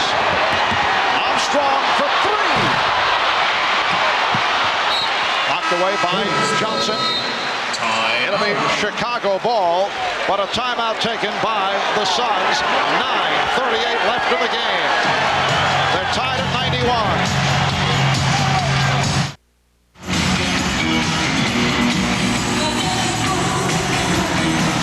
Nice move by the Gorilla here at the America West Arena. A new era began for the Phoenix Suns back in early November when this arena opened. Capacity 19,023. Michael Jordan getting a rest. It will be brief. Sitting down with 30 points. Charles Barkley leading the Suns with 39. The Suns and the Bulls tied at 91. 9.5 remaining in the fourth quarter. in that last timeout. Chicago most concerned about rebounding the basketball. They're standing and watching, not going after it. Phoenix has become the aggressor. Stacey King could not hit. Rebounded by Dan Marley. Kevin Johnson, he was hit before the shot attempt. Chicago Bulls going with a front line of King, Grant, and Pippen. Bill Cartwright has not played at all in the second half. Bill Cartwright, 13 minutes, 1 for 3 from the field in the first half after a solid first game. Bill Jackson likes the matchup. Stacey King against the quicker Oliver Miller. Barkley off the dribble. Because of the size of Horace Grant, he could not get a real good, clean look as he tried to shoot that one on the move. Armstrong sets up Paxson. Pippen checking the 24.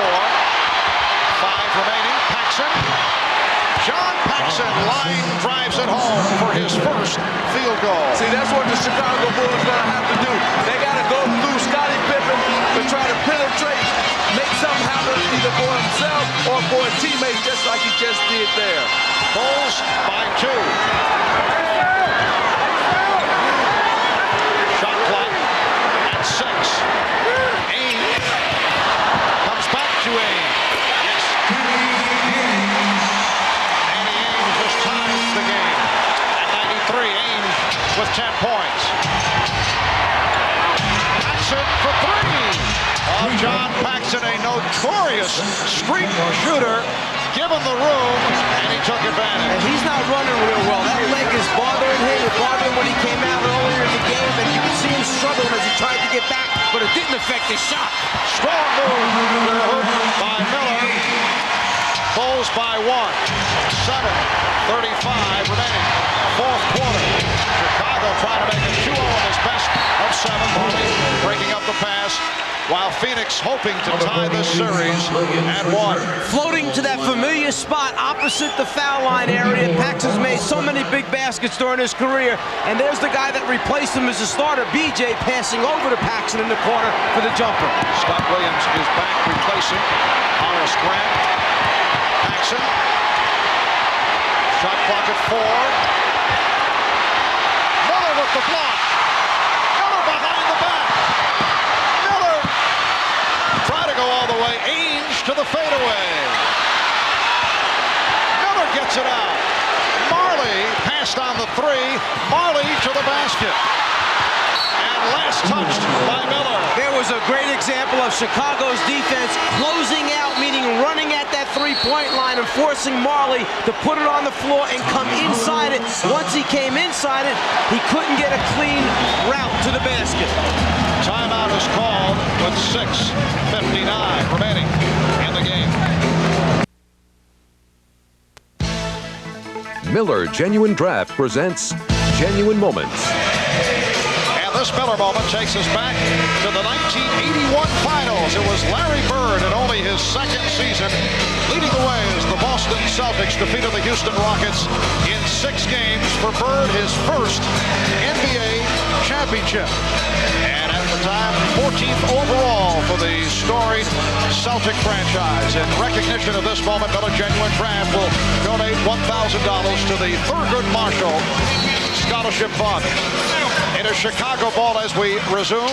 They lead 96-95, just under 7 minutes remaining of the game. Michael Jordan has returned.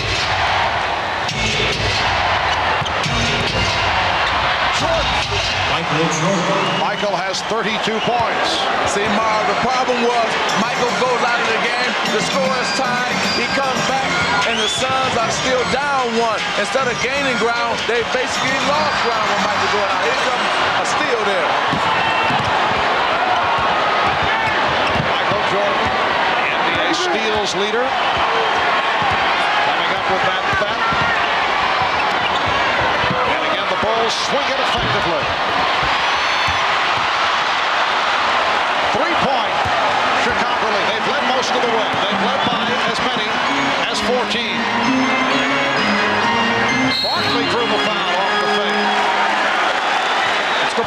moment ago Magic was talking about when Michael Jordan steps back on the floor, you have to pay special attention. He has the mentality of taking the ball to the basket and then so good finishing with either right or left. Second team number 24, Tom Chambers returns to the Suns. Chambers, replacing Oliver Miller. Miller with 3 block shots, 8 points. Phoenix with 11 blocks, 5 by Dan Marley. Barkley is 7 of 8 from the line. He had a good year at the line, 76%, his best ever in the NBA. Here comes Horace Grant, replacing Stacey King. You talk about block shots as another defensive weapon. In game 1, Phoenix had 10 blocks. Chicago ended up with 8. Right now, Phoenix with 11, Chicago with 6. During the regular season, both these teams averaged about 5 block shots a basketball game. So you do a little bit more when that adrenaline's flowing in the big game like this. The Bulls 98, the Suns 96.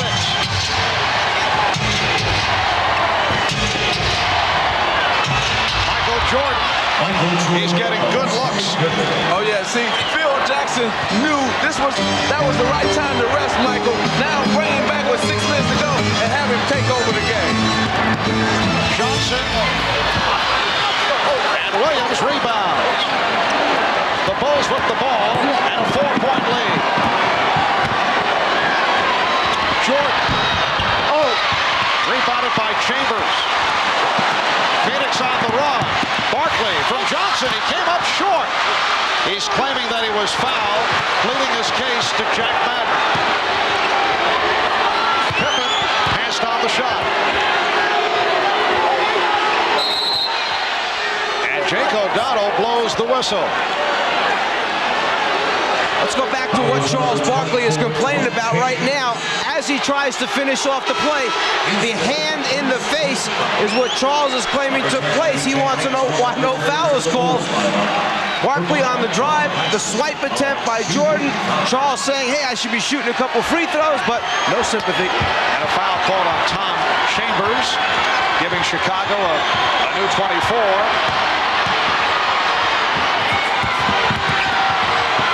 Armstrong can't find the shot, picked up on the switch by Barkley. Shot clock at 6. And a violation is called on Pippen. Now, after Michael Jordan hit Barkley in the face, he came up to Barkley on the other end to say, are you all right? So I guess Michael did foul him. Scottie Pippen with his 6th turnover. Suns have gone cold. They've hit only 2 of their last 11 shots. 4:40 remaining in the game. Chicago leads by 4.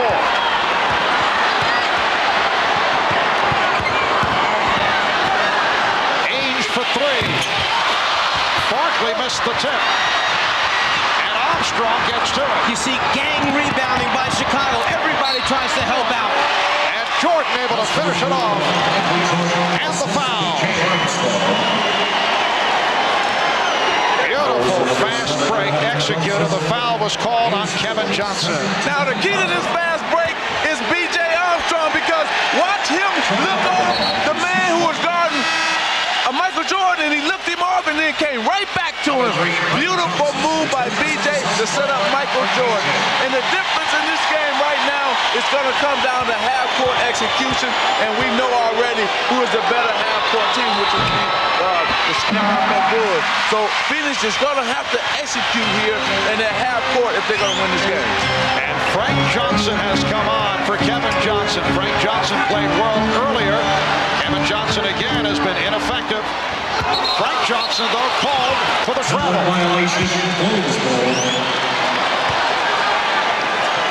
B.J. Armstrong in game 1, 16 points. Kevin Johnson had 11. And tonight, B.J.'s hit a couple of big buckets here in the 4th quarter, but Kevin Johnson just has not done it. And Marv, he's upset too. Kevin Johnson is upset that he's not in this game, especially at winning time. This is winning time. He used to be an all-star, a veteran, so you know he's not happy. Pippen for Williams, and he's fouled. Hard foul given by Barkley. Yes, you have the idea that Paul Westphal wanted to pull Kevin Johnson, use the excuse of the 4th foul to get him out of there, but as you say, Kevin is not happy about it. No question about it. It's going to be, if Phoenix does not win this game, something is going to come about with this decision here. So hopefully they can rally together and won't have a problem. But we got a lot of basketball to play. They're only down 6, that being the Phoenix Suns, so there's still much in this game. Scott Williams, 1 for 3 from the line.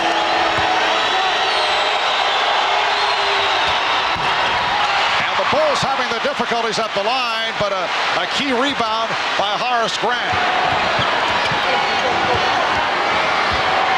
Here's the mismatch. Frankie Johnson trying to guard Pippen at almost an illegal.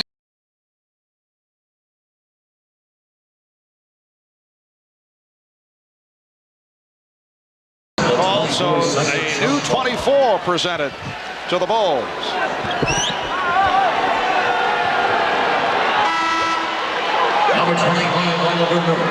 Oliver Miller returns, and Charles Barkley will sit down.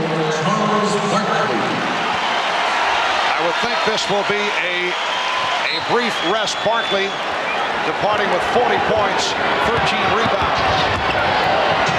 Bulls with the ball and a 6-point lead. Ainge now guarding Pippen. Here's Grant. Last touch by Chicago. Phoenix requesting a 20-second timeout with 3:14 remaining in this 4th quarter. And the Bulls up 102-96. A reminder tonight, following your late local news, don't miss the Tonight Show with Jay Leno as singer Johnny Mathis joins Jay, and then late night with David Letterman, his guest lineup including Billy Crystal, followed by a full slate of videos on Friday Night Videos. All tonight right here on NBC. And on the West Coast, NBA Stories, hosted by Bob Costas, following the Bulls and the Suns. Charles Barkley back on the floor. This series may be coming down to these moments. Chicago trying to go 2-0 with the scene shifting back to Chicago for Game 3 on Sunday. And the Suns trying to tie it and one apiece. Suns have missed their last 6 shots. Chambers. And it will be Phoenix ball, and Tom Chambers upset. He wanted a goaltend. It wasn't even close. What happened was Scott Williams saw that he couldn't get the rebound, so he just knocked it out of bounds. Here it is right here. See, he's just going to knock it out of bounds after it came off the rim. Timeout is being taken with 2 minutes and 57 seconds remaining of the game. The NBA on NBC is brought to you by Mazda. Mazda, it just feels right. By Schick Tracer, it traces every curve on your face. And by cold-filtered Miller Genuine Draft. Get out of the old, get into the cold.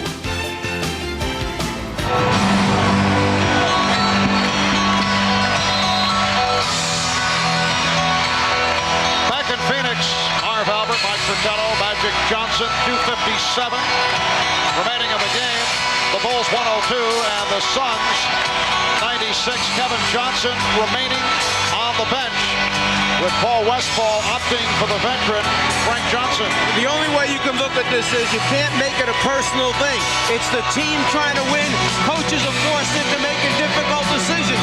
You got to go with what's working for you. And the best thing that KJ can do is understand this, accept it, do everything possible to get this team back in the series. Ainge on the recovery. Barkley. No, Charles will go to the line.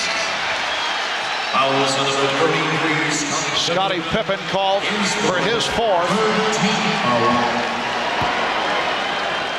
Understanding that he has to get to the free throw line and stop the clock. Barkley with the ball fake. Pippen smart enough to realize I cannot let him get the shot off, so he smothers him, forces Charles to the ground. Well, Phoenix is still doing an excellent job on the offensive board. Right now, that gave them their 15th, I think, offensive rebound. And you need offensive rebounds when you're not shooting the ball well. is 9 for 11 from the line. Foul situation, 4-piece on Pippen. And Williams, 4-piece on Chambers and Kevin Johnson. Bulls 102. The Suns 98. 2 minutes 40 seconds. Remaining fourth quarter. The matchup is Eaves on Pippen. Jordan to the fadeaway. Michael Jordan with another big shot. He has 38 points. But Marv, I can't believe his elevation is still that high at this point in the game. The man should be tired, but he elevated even higher to get that shot off. 6-point Chicago lead. Here's Barkley. Way off. Magic, in New York, they checked him for the entire game in one of those Knicks games, and on an average, he elevated 30.5 inches on each jump shot that he took. To do it at the end of a game like that, very difficult. Unbelievable. Suns have missed their last 9 shot attempts. Shot clock down to 3. And a push called on Johnson. He gets to the spot, Michael Jordan, where he knows he wants to go up. Then he gets a little fade, but the extra lift in his legs to give him the clean look at the rim. You know it's going in from the time it leaves his hands just by the way he used his legs. Non-shooting foul, 4th team foul on the Suns. Bulls have 3. Kevin Johnson has returned.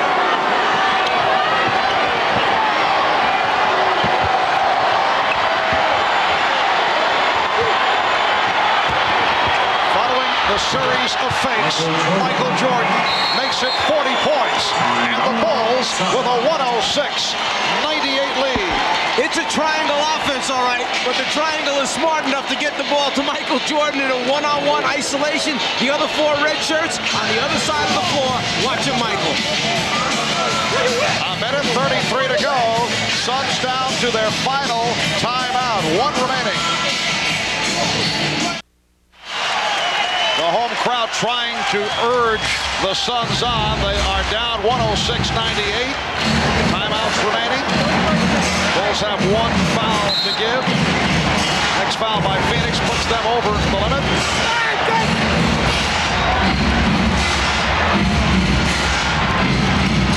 Ainge for 3. Yes. Bulls 106. The Suns 101. That was a tough 3 because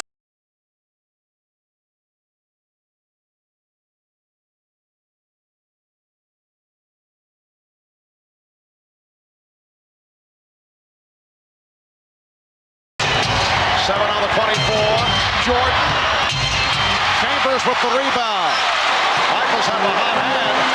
In the fourth quarter, he'd hit 5 of 7 for that miss. Ainge around. What a move by Danny Ainge. 5 straight points by Ainge, and he's brought the Suns within 3. Well, Phil Jackson just said, look at the clock, and let's slow this game down. He told his players, use the clock more.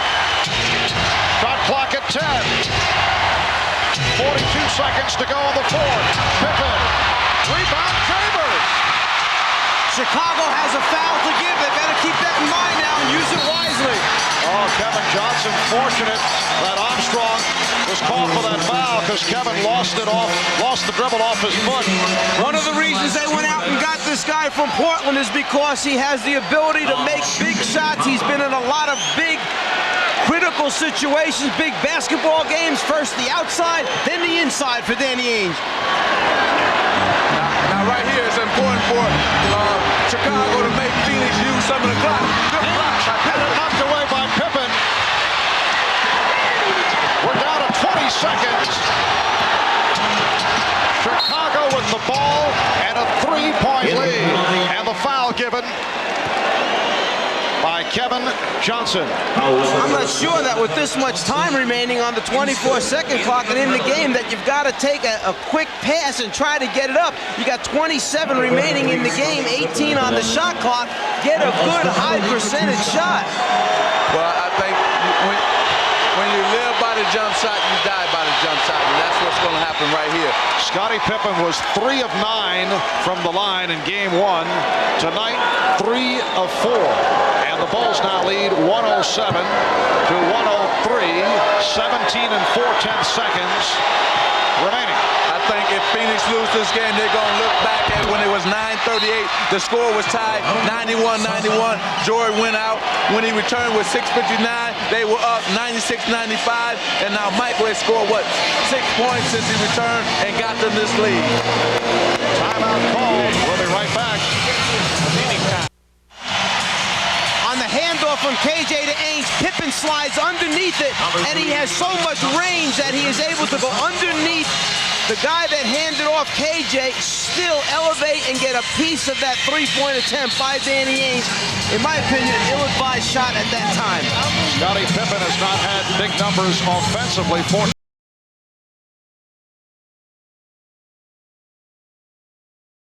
11 rebounds. Here's Ainge going right to the hoop. Bulls did not want to foul. 108, 105, down to 10 seconds, and the foul is given. With 9 and 8/10 seconds remaining in the game, Michael Jordan will head to the line. Frank Johnson called for that foul. Jordan is 2 of 3 from the line, and 84% free throw shooter. And in the playoffs, an 85% free throw shooter. So very consistent from regular season throughout the playoffs. Michael Jordan at the line, 1 plus the penalty for 2 shots. 9 and 8/10 seconds to go. And the Bulls with a 109-105 lead. 42, Scott Williams. And to make matters worse for Phoenix, looking ahead, the Bulls have won 8 straight playoff games in Chicago. Game 3 in Chicago Sunday night will be on hand starting 7 p.m. Eastern Time. The Suns must play better team defense if they're going to win a game in Chicago. It's a 5-point Chicago lead. Barkley looking for the 3. Barkley fires. Time running out on the Phoenix Suns. Foul is given with 1 and 4/10 seconds to go. Kevin Johnson picks up the foul. The Phoenix Suns are about to become the first team in the history of the NBA Finals to lose games 1 and 2 at home. But Mark, with this road victory, think about this. In the finals, Chicago will be 7-1 in road games. That's incredible. Well, I know about that. They beat us 3 times in the Forum when we played them in the championship. This team is focused. The Chicago Bulls want to make history 3 in a row. And they're focused, and they're doing it with aggressive defense and execution on offense. So the Bulls make it 2-0. That will count. It's a 3-pointer. The basket counts. So the final score, as Danny Ainge converts again from downtown, the Bulls 111, the Suns 108. Charles Barkley 42 points, 13 rebounds. Michael Jordan 42 points, 12 rebounds, and 9 assists, just shy of a triple-double. And Michael is alongside Ahmad Rashad. Here's Ahmad. All right, thanks, Marv. Michael, you guys, just like defending champions, when the pressure was on you, you still were able to maintain your poise and still execute. Well, our experience once again paid off for us down the stretch. I mean, you're talking about a team who's been in this situation before, and they made a great push at us down the stretch, and we just went through our basic offense and executed down the stretch. Now, consciously, did you come in to take over the game just in the last part of the fourth quarter? When the score was tied 91 apiece, you come in, you guys shut the door on them. Well, I've been in this position before, and my team puts a lot of confidence in me. I got that extra rest in the fourth quarter so that I could come out and make an effort on the offensive end, and I think it was a good team effort from everybody, rebounding-wise and defensively. All right, congratulations to you. Good luck to you in the next game. Thanks. All right, back to you, Marv. All right, Ahmad, look at the scoring rundown. The key men, Jordan with his 42 along with 12 rebounds, 9 assists. A triple-double for Scottie Pippen, 16 points, 12 assists, 12 rebounds, 24 points for Horace Grant on 10 of 13 shooting. Charles Barkley led the Suns with 42 along with 13 rebounds. Danny Ainge at 19. Final score once again, the Bulls 111, the Suns 108. It's a 2-0 lead in the best of 7 for Chicago. Join us Sunday night in the Windy City, 7 p.m. Eastern Time. That'll be Game 3 of the NBA Final Series. That's Sunday night, starting at 7 in the East. Tonight, following your late